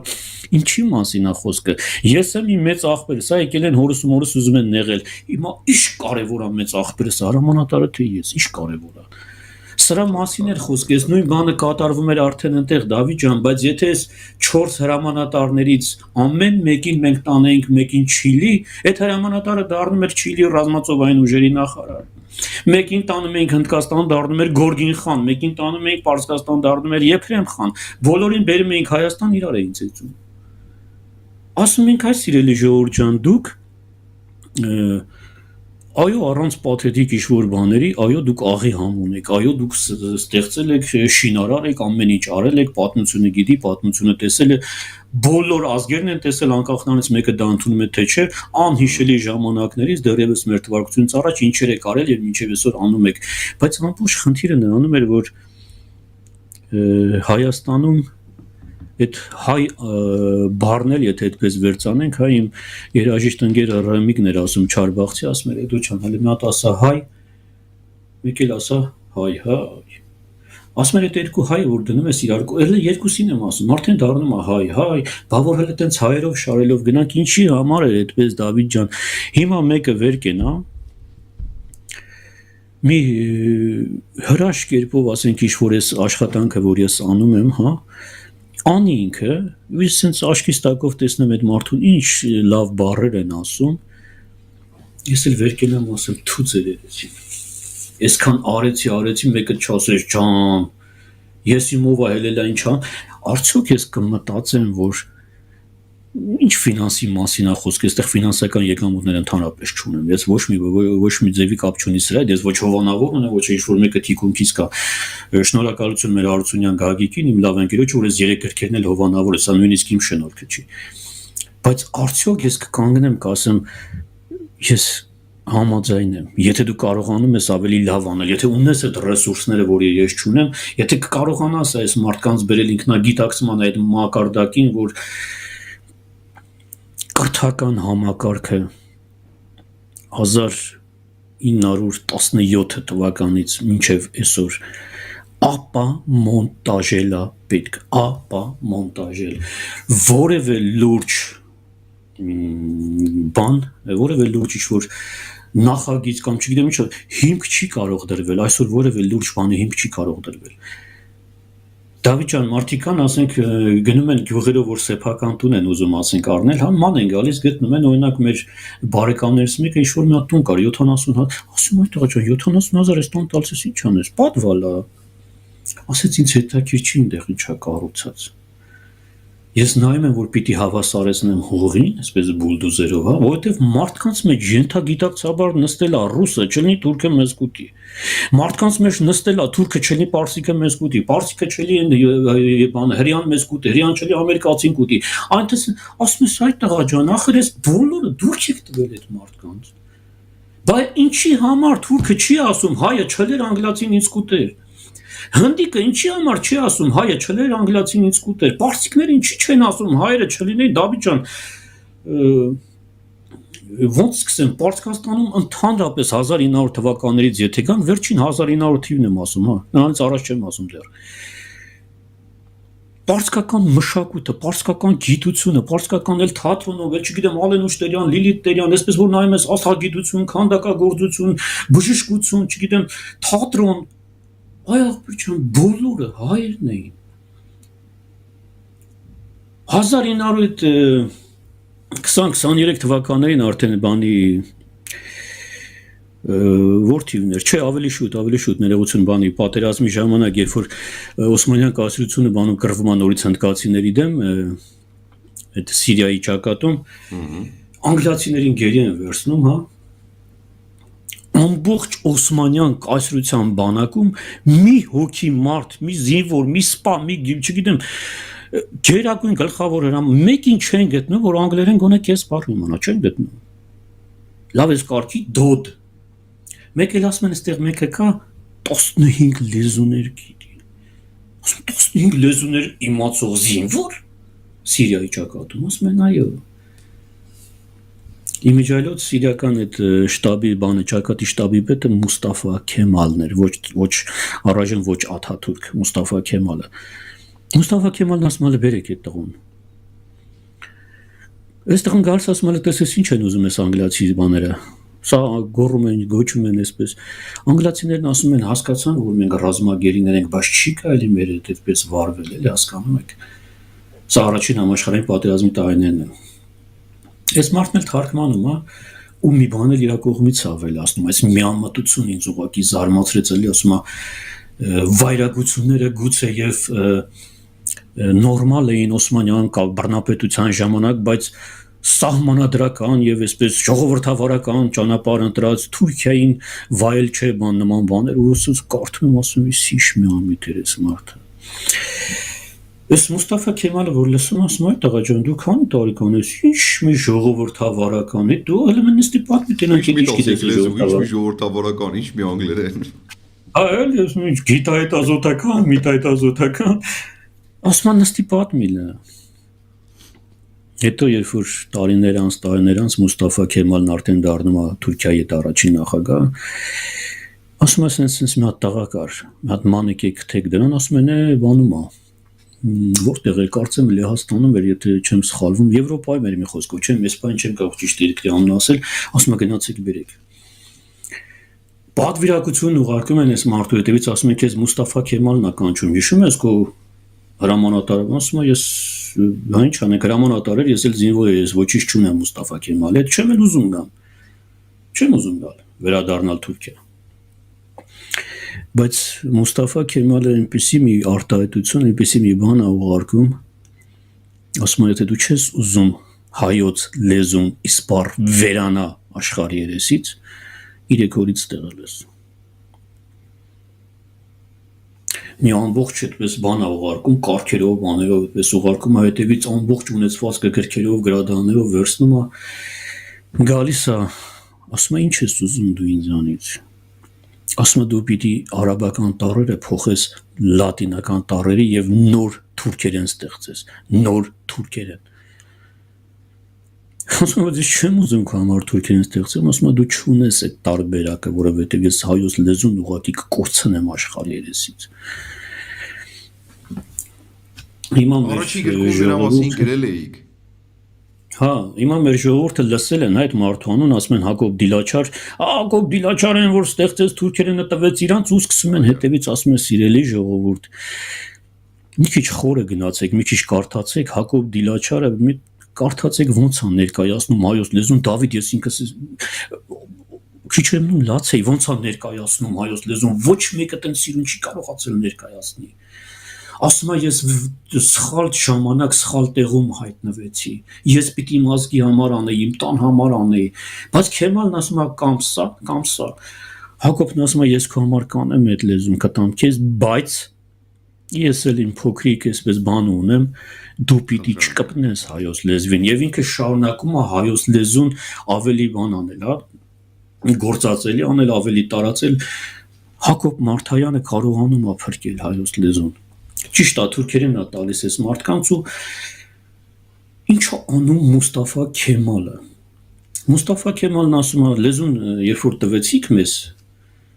լավ արեցիք բայց արդեն 1920-23 թվականներին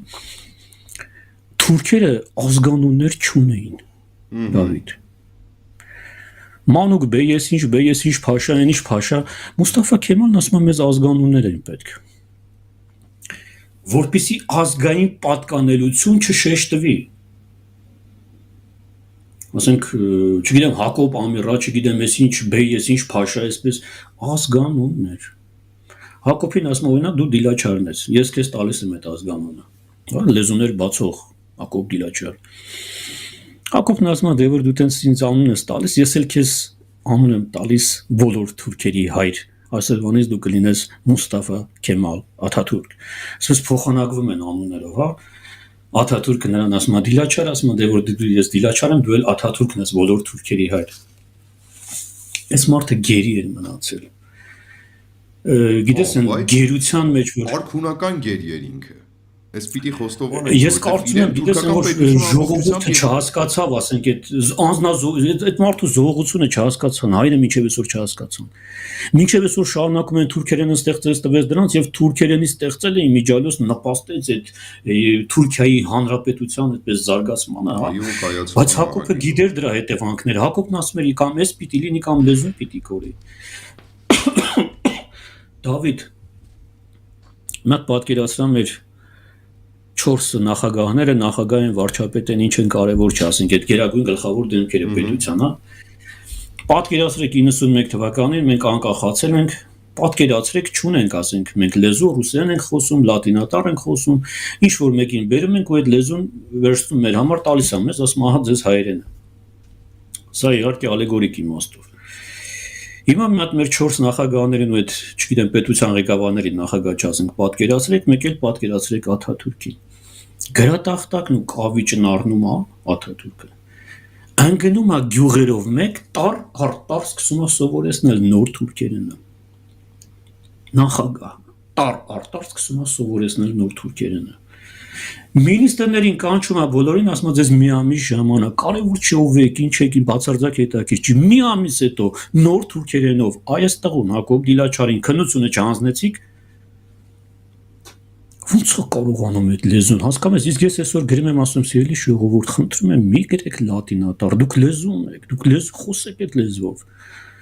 Անգլերենի եք տիրապետում, խոսեք անգլերեն, ռուսերենի եք տիրապետում, խոսեք ռուսերեն, բայց ռուսական տառերը մի գրեք հայերեն կամ լատիներեն։ Մտածողության հարց է, մտածողության։ Ախր տես հիմա այդ մարդը պետություն է կառուցում, Դավիթ։ Չէ, կառուցեց։ Դուք կարծում եք, որ հա, դուք բանի Աթաթուրքի մասին։ Չէ, ես խոսում եմ Աթաթուրքը ինչ արեց էլի։ Չէ, Աթաթուրքը ինչ արեց էլի։ Հետո բերեցին արդեն այդ բանի ժամանակ, երբ որ մեծ այդպես արտասահմանյան այդ բաների հետ, հյուպատոսների բաների հետ այդպես երեկոյի ժամանակ մի քիչ գինովցել էր Աթաթուրքը, արդեն Աթաթուրք ազգանուն ունի Մուստաֆա Կեմալ Աթաթուրք, ցեղասպանությունն արդեն եղել է բնականաբար, այդ ամեն ինչն եղել է, հայերը Համիդյան ջարդերը տեսել են։ Հայերը 1915 թվականի ցեղասպանության ժամանակ տեսել են արտաքին գործերի նախարար Գաբրիել Նորատունկյան, որը նույնպես դուրս եկավ թուրքական իշխանությունների դեմ, բայց ոչ մի բան անել չէր կարող արդեն։ Ասում են Աթաթուրքն ասում ամեն մեկը ձեր մայրենի լեզվով կարող եք մի երգ երգել, որ այդպես ժողովրդավարական տպավորություն թողնենք էլի այդ հյուպատոսների համար։ Բազմազգ պետություն ենք էլի, հա։ Հա, էլի մենք ժողովրդավարական ու դեմոկրատական բան գալիս են հասնում են Հակոբին, ասում է թուրք իշխանավորները այսպես ձեռքները ծալում են, քեզ տենանք էլի։ Վախենա պիտի չէ, ասենք 20 լեզուների էր տիրապետում Հակոբ Դիլաչարը, 20 լեզուների։ Հակոբն ասում է այդ սրահով մեկ ձայնը գցում է իբրև արծիվ սավառնում է, սկսում Անդրանիկի մասին հայերեն երգել։ Երբ որ թուրքերը խառնվում են իրար, Աթաթուրքն ասում է ես հարգում եմ այս մարդուն, որովհետև հայերը դեռ Աթաթուրքն ասում հայերը չսովորեցին հարգել իրենց հերոսներին։ Աթաթուրքն ասում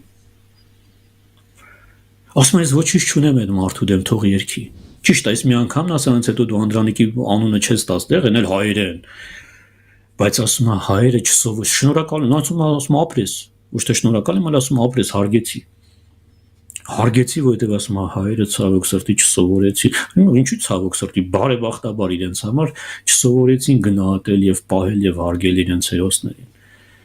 Ու հասկանում ես հիմա այս մարդու ասենք առած դրած եկել հասել է մեր օրեր, Հակոբ Դիլաչարը դա պատմություն է պետք, Դավիթ ջան, ես թեթև պաթոսն են ապահովում, էլի։ Այստեղ մի հարց եմ ուզում տալ քեզ։ Դիլաչարի անվամբ մեր սեփական անձն են կայացնում։ Սեփական անձը նույն մյուս մեծերի մասին, Շարլ Ազնավուրի մասին խոսելով էլ մենք Շարլին չենք եկովաբանում, մենք մեզ ենք բավարարում։ Դավիթ ջան, մեր էս ջահել տղեկը, մեր ընկերները, հա, մեր իմ մակիչս, մեր գագոն, ասենք, հա, մեր էս հզոր տղեկը, որ այսպես ջահել կյանքները այսպես գնաց ուղակի։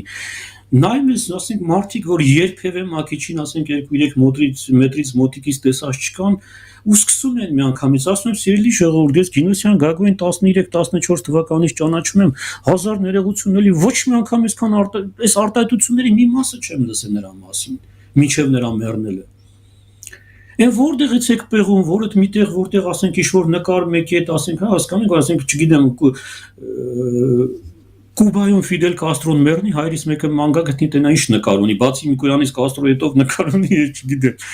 Այդ ինքնահաստատվելու այդ խնդիրը էլ, ասենք, լավ ինչ է տալիս մեզ էդի, չէ՞ որ այդ մարդը կար, չէ՞ որ այդ մարդն աշխատում էր, բայց դուք այդ մարդուն նեղացնում եք 2018-ից ամենայն դեպս վերև դուք այդ մարդուն նեղացրել եք ու շատ եք նեղացրել։ Հիմա ես մի հարց եմ ուզում տալ քեզ, Դավիթ ջան, անձամբ քեզ։ Աջան։ Քո դեմքով իհարկե մեր ժողովրդին էլ իհարկե պատկերացրեք մենք այսպես նոր տարածք ենք եկել, հա, հազարավոր այսպես մեր ժողովուրդը հայտնվել է նոր տարածքում, էլի ալեգորիկ իմաստով այդ տարածքում մենք պիտի կառուցենք մեր տունը, մեր տեղը, տուն տեղի վրա պիտի համակարգ կառուցենք, պետականություն պիտի կառուցենք, պետություն, որը վերջում պիտի դառնա այսպես պետություն, 0-ից պիտի սկսենք։ Հող տարածք, ընդամենը քառակուսի մետր, եկել ենք այդ քառակուսի մետրի վրա պիտի սկսենք կառուցել։ Խոսքը շինության մասին է։ Զուտ շինության մասին, քարե շինության մասին, օրինակ, ինչ կկառուցես դու առաջինը։ Եթե զուտ շինության մասին է խոսքը, հիմք գցենք։ Եթե տունը չասենք, հա, տունը կա, ասենք վրաներա կա, միջա կա, մնում ենք, երկինք այսպես անձրևի տակ չենք։ Պետության այդպես անկյունակարերին եթե նայենք, որ էսի 100 կամ 200 կամ 300 տարի հետո ազգերը ոնց են եկել ֆրանսիացիների պատմությանը, եթե դու գնայիք 200 տարի առաջվա պատմությանը, ոչ մեկը չէր կարող 200 տարի հետո ասել, որ էս ինչ-որ քաղաքակիրթ պետություն պիտի դառնա, ոչ ոք չէր ասի։ Ասենք ինչ պիտի կառուցել այդ 4 անկյունակարեր պիտի դնել, հա։ Մենք ոնց ենք տունը կառուցում, անկյունակարերը դնում են, հետո են բանը ասած, ոնց էին ասում են, չեմ ուզում դրանց լեզվով ասեմ, հայերեն էլ չեմ հիշում, այդ շողուլ ասված է, որ բնես բռնում էին, հարմարեցնում էին անկյունակարերով, այդ անկյունակարերի վրա սկսում են բարձրացնել։ Լավ, հիմա ինչ են կառուցում առաջինը։ Ինչ կառուցենք որպես հիմնակար, որ վաղը 100, 200, 300 տարի հետո ասենք այդ պետության ղեկավարին, երբ որ կանչենք պատասխանատվության, այս պետության ղեկավարն ասի լավ եմ անում, օրինակ, մենք էլ ասենք այն քարը տենում ես, որ դրել ենք։ Այս քարից է եկել հասել այստեղ։ Այդ գլուխը վերցնում ես ու տալիս ես այդ քարին։ Բայց եթե դու չունես այդ քարը դրած, ես առաջինը կկառուցեի մանկապարտեզը։ Մանկապարտեզ գնում ենք 4-5 տարեկան, 2 տարեկան, 3 տարեկան, հա, ընտանիքը մոռացանք արդեն, որովհետև երեխան եկել է, մենք չգիտենք ինչ ընտանիքից է եկել։ 2-3 տարեկան երեխեք են։ Մանկապարտեզում չկան մանկավարժներ եւ ուսուցիչներ, մանկապարտեզում ասում են դաստիարակները։ Մանկապարտեզում ինչ ենք տալու այս երեխուն, մի հատ եկեք ֆրանսիական մանկապարտեզները նայեք։ Մարդ ուզում է մանկապարտեզ գնա։ Դուք չեմ ասում։ Այդ երեխեքի հետ ոնց են շփվում, ինչ են սովորացնում, այստեղ ոնց են կարողանում այդ կամած այդ վերլուծողական այդ անալիտիկան այսպես դասավորել։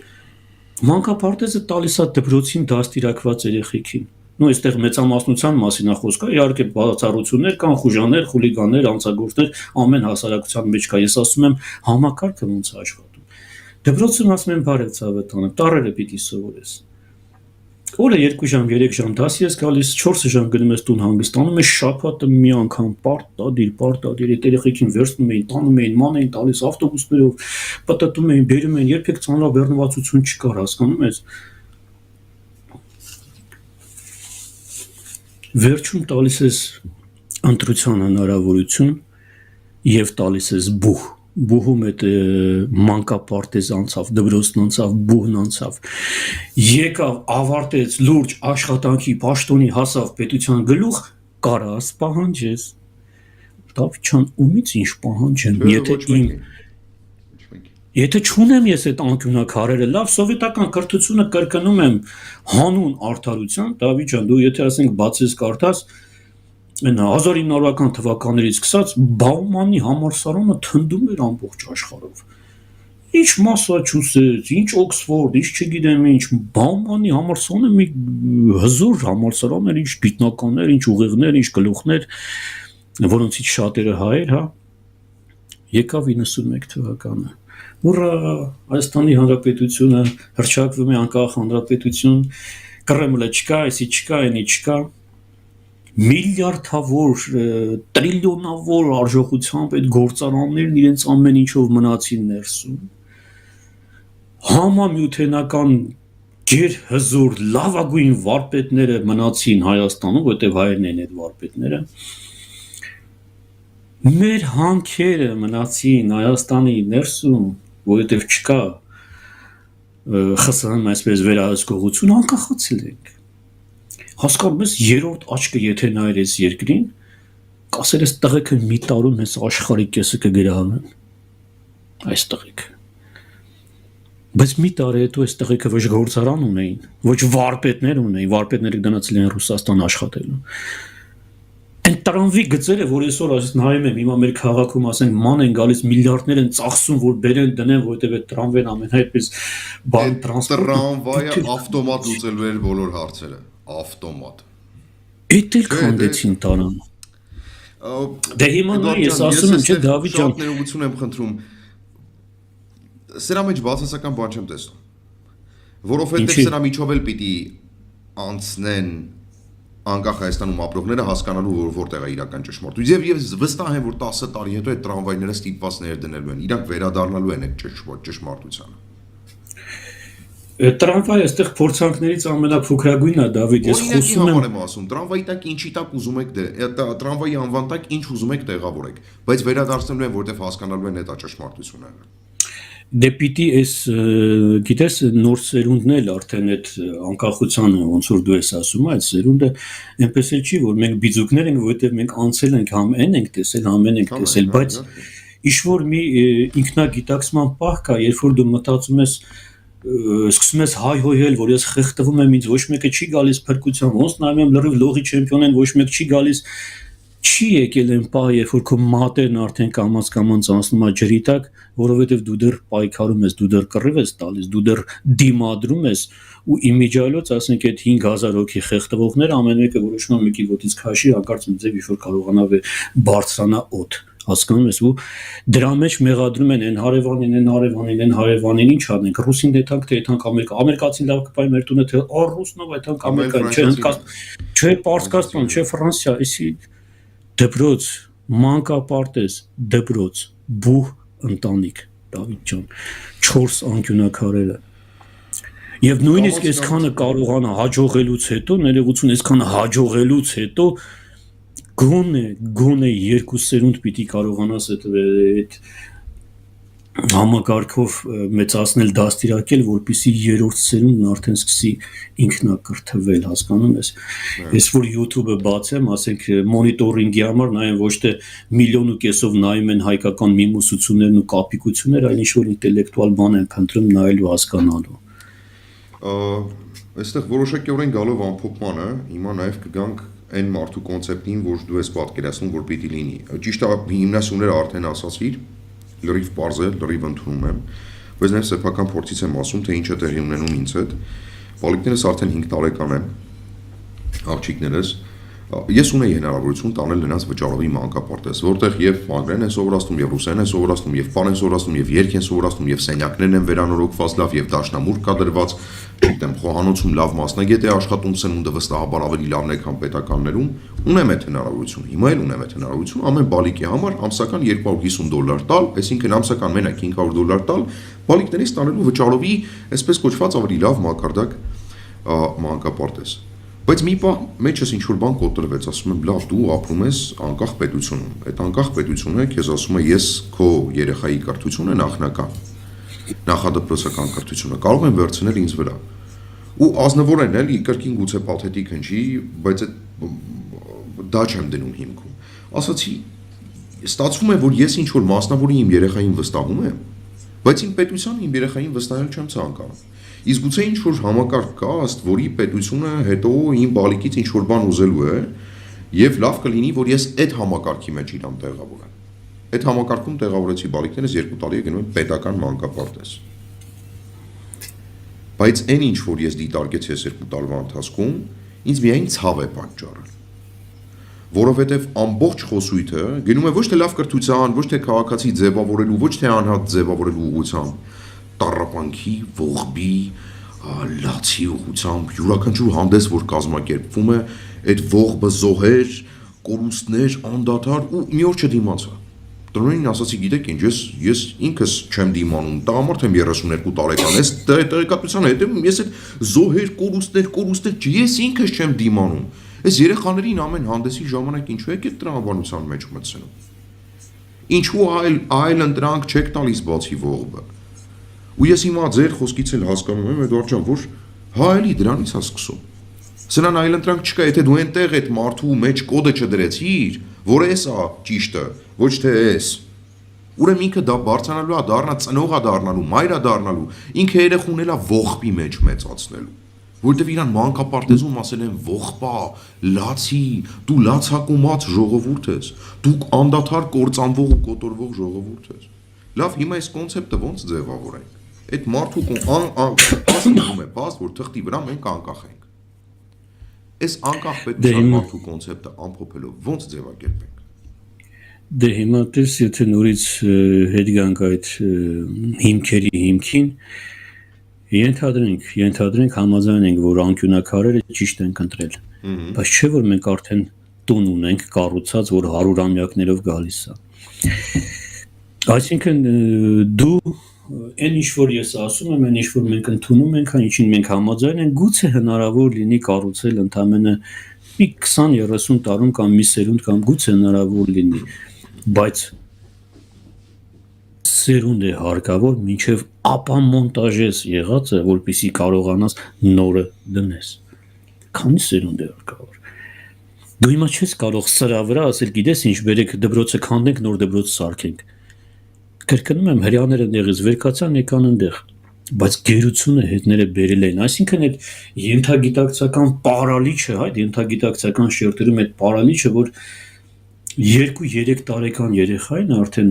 մանկապարտեզում սովորեցնում են, սա թացն է, սա չորն է։ Ասում են, գիտես ինչ կա, սիրելի երեխա, ես քեզ ծեծելով չեմ տանելու սպիտակը, որ ընտրես, ոչ էլ ծեծելով հետ եմ պահելու սևից։ Ես քեզ բացատրում եմ, սա սևն է, սա սպիտակը, ընտրությունը քոնն է։ Դու ընտրի, ես վաղը քեզ այդ քո ընտրության համաձայն ասենք քեզանից կպահանջեմ։ Հիմա երբ որ ես նայում եմ, ասենք ես, բայց 91 թվականից հենց այդ անկախության հենց այդ առաջին օրվանից Դավիթ գոնե մի նախագահ, գոնե մեկը, եթե կարողանար ինչ-որ հիմքեր դնել,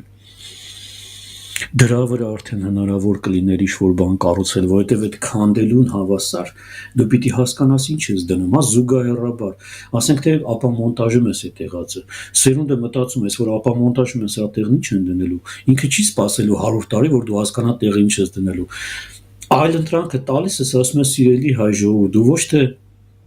կործանվող տեսակ ես, դու ոչ թե կարմիր գրքի մեջ մտած տեսակ ես, դու ոչ թե տեսակն ես, որ ով երբ ուզի կգա քեզ կծեծի քո ձեռից ինչ կուզի կվերցնի կգնա, դու այն տեսակն ես, որ աշխարհի տունը սարքել ես, հերթով տվել ես հնդիկին, պարսիկին, թուրքերին, ամերիկացիներին, ռուսներին չեմ ասում դրա մասին, ես անցյալ անգամ էլ ասեցի, ես միանգամայն առանց մի գրամ ասենք այդպես նեղվելու, ով ուզում լինի թող նստենք այսպես խոսանք, փաստերով խոսենք, հա, ասենք գիտեք ինչ, եկեք հետ հեղափոխական ԽՍՀՄ-ի 17-ից ասենք վերցրած մինչև 45 թվականը, դրանից հետո էլ չեմ ասում, մինչև 49 թվականը, դրանից հետո չեմ ասում, մինչև 49 թվականը շրջանն էլ ասեք, հա հեղափոխական շրջան։ Չէ, ցարական Ռուսաստանի մասին չեմ խոսում, այնտեղ հայերը հպատակ էին։ Ես խոսում եմ բոլշևիկների Ռուսաստանում 17 թվականից մինչև 49 թվական, ինչի համար 49, որովհետև 49 թվականին ԽՍՀՄ-ում փորձարկվեց առաջին ատոմային բանաձենքը, հա։ Հիմա այդտեղ ասում եմ ընդամենը 10 անուններ։ Եկեք հանենք հայերի անուններ, հա։ Ես չեմ խոսում 20-ների, չեմ խոսում 600,000 կամ 500,000 հայերի մասին, որ մասնակցեցին, բայց չեմ խոսում գեներալների մասին, չեմ խոսում հետախուզների մասին, ընդամենը խոսում եմ այն մարդկանց մասին, ովքեր որոշիչ դեր ունեցան այս ամեն ինչի մեջ։ Ես չեմ ասում նաև, որ այս մարդկանց եթե անունները դուրս բերենք, դա չէր անի տաջիկը կամ ուզբեկը կամ կիրգիզը, սա ինձ հետաքրքիր չի։ Ես չեմ ասում, եթե ասենք ԱՄՆ-ում ապրող մեր Ռայմոն Դամադյան օրինակ եթե չստեղծեր այդ MRT կոչվածը, որ այսօր ողջ աշխարհում, ես չեմ ասում, թե դա չէր ստեղծի, օրինակ, չգիտեմ։ Ես ասում եմ, բերեք փաստերով տեսնենք ինչ են արել հայերը, կոնկրետ ԽՍՀՄ-ի մասին է խոսքը 17-ից մինչև 49 թվականը։ Գանք հասնենք ամենավերջին հասկանանք ատոմային զենքի համար ում եք պարտական, ճիշտ այն ժամանակ ասում եք ԽՍՀՄ, ընդհանուր հայրենիք, չգիտեմ ինչ, հասկանանք հայրենական կոչված պատերազմեն ամենավորոշիչ բաների համար ում եք պարտական, հա, զենքերի, զինամթերքների համար, Մոսկվայի պաշտպանության եւ այլն։ Այո, ես չհանուներ չենք տա, ով ինչ արեց, չգիտեմ, Խամփերյանցն ինչ արեց, Յոլիան Համոն ինչ արեց, կամ Կնունյանցն ինչ արեց, կամ չգիտեմ ինչ արեց, տիեզերական նոր բանի համար, երբ որ ԱՄՆ ԽՍՀՄ սառը պատերազմը մտավ արդեն երկրորդ փուլ, դրան ասում էին լուսնային մրցավազք, հա։ Այո։ Արդեն սկսեցին վազվզել, թե ով առաջինի պիտի հասնի լուսին, այսպես։ Մի հատ էլ հասկանանք ինչ դեր ունեն այդտեղ հայերը, Նորայր Սիսակյան ունեն կամ չգիտեմ Անդրանիկ Յոսիֆյանը կամ չգիտեմ ինչ, հա, հասկանանք ատոմային ռումբը ով բերեց տվեց ձեզ, սկսած հետախույզ Հայկ Հովակիմյանից, հա, ոնց բերեց հետախույզը տվեց Կրեմլին, Կրեմլը ուղարկեց Արզամաս 16, Արզամաս 16-ում Քոչարյան Սամվելն ու Կիրակոս Մետաքսյանը դիմավորեցին, վերցեցին այսպես սպասեցին, տվեցին, հետո ասեցին բանը 44 թվականին 43-ին արդեն բանից Ստալինյան ճակատամարտից հետո, երբ որ Գերմանիայի այդպես թիկունքը կարելի ասել կոտրվեց, շատ լուրջ ասենք զոհերից հետո հասկացան, որ ֆաշիստական այդ բանակը էլ չի կարող բանանել, հետախուզությունը զեկուցեց Կրեմլին, որ Հիտլերը պատրաստվում է գնալու ծայրահեղ քայլի, ասեցին ինչ եղավ, ասեց քիմիական զենք ունի, պատրաստվում է օգտագործել, թունավորել։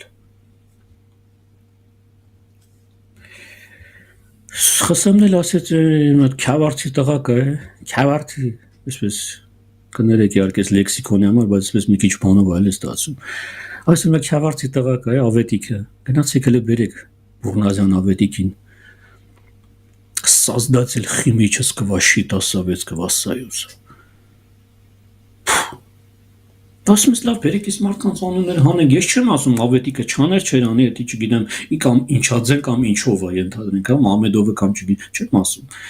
Ես ասում եմ պարզապես բացառենք, ես սրանով չեմ ուզում գերագնահատած լինել հայերի դեր, ես սրանով փորձում եմ ցույց տալ, որ այս ամեն ինչը, որ արվեց Կրեմլի համար, կամ Ամերիկայի համար, կամ նրա համար, կամ նրա համար, կամ նրա համար, այս խառը քաղաքական այս ամենակեղտոտ իրավիճակում դու պատկերացնում ես ասենք 45 թվականին Յուլիան Համոն այդ առաջի հոպը սարքեց ու տվեց Ստալինին, ասեց անքես թող Կրեմլը պաշտպանի այս հոպը։ Էդուարդ ջան, քո խոսքից ես գալիս եմ եզրանկման, այո, այդ բանը ազգային խրախճանքի մեջ չեմ ուզում ընկնեմ, էլ ես մենք էս ինչ ֆանտաստիկ ենք, ամենուր մենք ենք, ամեն ինչ Չէ, այստեղ գալիս եմ ամենապարզ եզրահանգմանը, որ մենք կարող ենք, ոչ թե անկարող։ Շատ դեպքերում մեզ հիմա, չգիտեմ ինչ նպատակներից ելնելով, դրա մեջ չեմ էլ ուզում խորանալ, շատ դեպքերում մեզ դնում են հենց այն իրավիճակի մեջ, որ մենք կարող չենք։ Դե ինչ ենք մենք մեզնից ներկայացում։ Դե ես ինչ ենք, ես 29800 հենա Ղարաբաղն էլ տվեցիք, էդ էլ չկարողացաք պահել անգամ։ Մի հատ թեթև միամիտ հաղթեցիք, հիմա էլ միամիտ տվեցիք։ Հենա թուրքերը ընդեղից են նեղում, ադրբեջանցիները ընդեղից են նեղում, պարսիկները հեսա գրավեն, ու տպավորություն է ստեղծում, որ այդ կարողությունը իրապես չկա։ Դու կարող չես, դու պիտի հպատակ լինես։ Չգիտեմ, սա դրսից է թելադրվում, ներսից է այս ազդեցությունը տարածվում, բայց ձեր խոսքից, քո խոսքից ես եկա այն եզրահանգմանը, որ ինքս ինձ պարզապես ապացուցում եմ, որ կարող ենք, անկարող չենք, մենք իմպոտենտ ժողովուրդ չենք, ուզում եմ ավելի պարզ ու ընկալելի հասկանալի լեզվով ասել։ Մենք ունենք ունակություններ եւ այդ ունակությունները կարող ենք ծառայեցնել այդ հուն ուղղելով մեզ անհրաժեշտ ուղղությամբ, ոչ թե հայտնվելով ապաթիայի մեջ, փոսի մեջ ու խնդրելով հանգիստ թողնել մեզ կամ ծառայել նրան, ով մեզ կտա այդ հանգստությունը, որտեվ մի դիտարկում եմ էլի շատ դեպքերում անում, զգացել եմ, որ մեր ժողովուրդը իրեն առավելագույն կոմֆորտ հարմար է զգում, երբ ինչ-որ մեկը իր անվտանգությունը ապահովում է, բայց հենց պահը գալիս է, որ առաջնային խնդիրը անվտանգությունը դու ինքդ քո համար պիտի ապահովես, որ հետո առաջական գործունեությամբ զբաղվես, այստեղ մենք սկսում ենք մի քիչ կաղան։ Հետևաբար մեզ միշտ շատ լավ ենք զգացել այդ նույն հպատակի իրավիճակում, դու անվտանգությունը տուր մեզ, մնացածը մենք քո համար պատրաստ ենք անել։ Ամփոփելով ամենավերջում հակիրճ, որովհետև 1 ժամ 30 րոպե արդեն խոսում ենք, ինչ ես կարծում։ Այս կարողությունների մասով եւ մտածելակերպի մասով համաձայն ես, որ մենք կռվող չենք, պատերազմող չենք, մենք պարզապես արարող ենք եւ մեզ պետք է հանգիստ, կոմֆորտ միջավայր, որ մենք ուղակի ստեղծագործենք, արարենք։ Ուրեմն Դավիթ ջան, այսքան պատմեցի այս մարդկանց մասին, ցավոք ուրիշ երկրների իհարկե համար, բայց միթե այստեղից կարելի է եզրակացնել, որ ասենք կռվող չեն, կռվողել են մի այլ կարգի կռվողներ, որովհետև նույնիսկ հնդիկները չկարողացան պաշտպանել Հնդկաստանը, պարսիկները չկարողացան պաշտպանել, Օսմանյան կայսրությունում նույնիսկ հայերը պաշտպանեցին, կռվողներ չէին։ Ինչ դեմքեր ունեին։ Բա որ մեր Անդրանիկ Տեր-Ստեփանյանն այդքան այդ ամբողջ զենքերը տոճկավու ու իգլաստրելա այդպես սովետական արդեն ժամանակաշրջանում սարքեց ու տվեց սովետներին ու հետագայում ռուսական աղբյուրները իհարկե շեշտում են, սա ես չեմ շեշտում, ռուսական աղբյուրները շեշտում են, որ ժամանակակից Իսկանդեր եւ Վերդա համակարգերը կառուցված են Անդրանիկ Տեր-Ստեփանյանի նախնական գծագրերի վրա։ Հիմա այս մարդիկ անցել են գնացել են բան մեր ժամանակներում չկան։ Ինչքան ուզես Նոբելյան մրցանակի դափնեկիրներ ունենք, էս ունենք, այն ունենք, կամ չգիտեմ ՆԱՏՕ-ի ասենք ռազմական օդուժի գլխավոր հրամանատար բրիգադի գեներալ, ասենք ԱՄՆ-ի բրիգադի գեներալ, հա, բայց ԱՄՆ-ի կողմից իհարկե այս մարդիկ ԱՄՆ-ի կողմից չի գալու, ասենք գիտես, այդ իր օթային այդ օդուժը, ասենք այդ իր բրիգադը վերցնացի գնացին քշեցինք Հայաստան, հա, կամ բան ունենք, հա, երբևէ ամենաբարձր պաշտոնը զբաղեցրած Հայ-Ամերիկայում այդ Պոլիգնատոսյան ռազմածովային ուժերի նախարար, այդ մարդը չէր ասել, ես մինուցը տվեք, ես քշում եմ տանեմ Սևանում կանգնեցնեմ, որով գա, այդպես չի լինում։ Այստեղ խոսքը նրա մասին էր, որ այս միշտ ես հիշում եմ այս երկրորդ գրքի այս բանը, որ ընտրել էի նավահոների ցեղից էր շատ ազդեցիկ էր, որ մարդու անունը պիտի դառնա նրա ցեղի ժառանգությունը։ Հրեաներն ինչ ասես արել են աշխարհի համար, չինացիներն ինչ ասես արել են, գերմանացիներն ինչ ասես արել են, հայերն այսպես ունիկալ չեն իհարկե, հա։ Ես միշտ շեշտել եմ դա, այստեղ ոչ թե մենք մեր ունիկալությունն ենք շեշտում, մենք ինչ եզակի դեմք ենք, մենք չլինենք աշխարհ, չէ։ Ես կրկնում եմ, ես չեմ ասել, որ սրանք հանկարծ այս մարդիկ չանեն, ուրիշ մեկը չէր անի, ես ասում եմ, որ այսքանը կարողանում էիք անել։ Բա միթե հնարավոր չէր սրա 3% գոնե ձեր տան համար անել, եւ գալիս է այդ հարցին, թե ինչի հնարավոր չէր, որ 3 հայեր Հայաստանում 3-ն էլ դառնային գիտնական, որովհետև մեկը պիտի անպայման լիներ ավագ գիտնական, մեկը պիտի մնար կրտսեր գիտնական, մեկն էլ պիտի դառնար գիտնականների գիտնականը։ Չէր լինում այսպես, որովհետև համեմատությունն էլ ասեցի, հիմա ինչ-որ մեկը ինձանից լավ անես ամեն ինչը, արդյոք քաշվեմ մի կողմ, թե կսկսեմ արդեն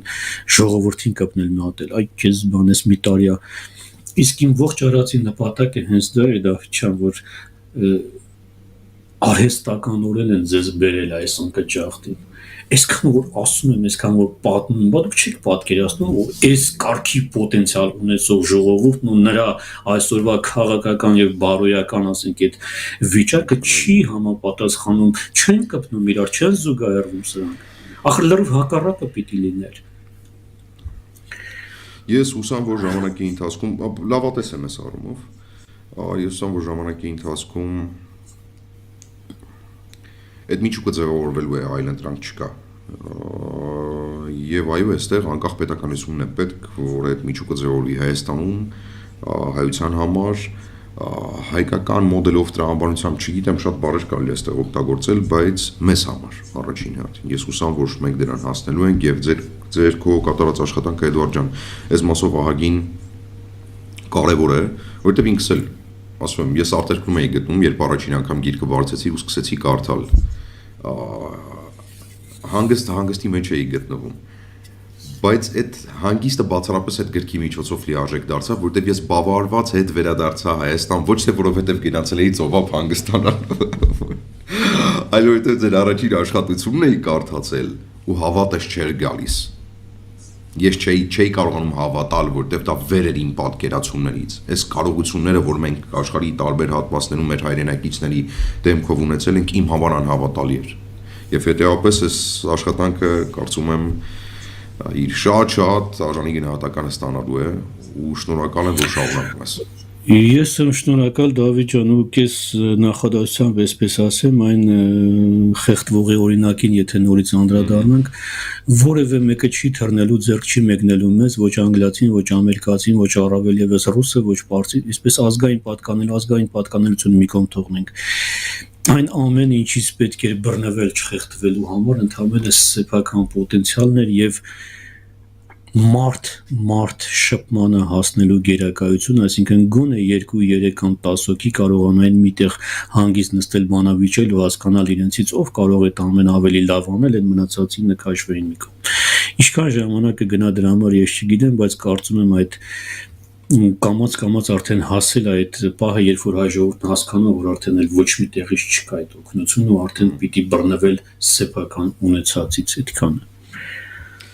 Անչափ շնորհակալ եմ եւս մեկ անգամ մենք ահագին զրույցներ ենք ունենալու, որովհետեւ այս զրույցները թույլ են տալիս նաեւ առաթող տալ մեր հայրենակիցներին, լսարանին էլ հիշեցնում եմ, որ YouTube-յան հարցազրույցի ֆորմատում հյուրս սցենարիստ գրող Էդվարդ Մանվելյանն էր։ Մենք նրա հետ դեռ կհանդիպենք այս եթերում եւ ոչ միայն այս եթերում։ Մնացեք խաղաղությամբ, ես Դավիթն եմ Վահագնի որդին։ Առայժմ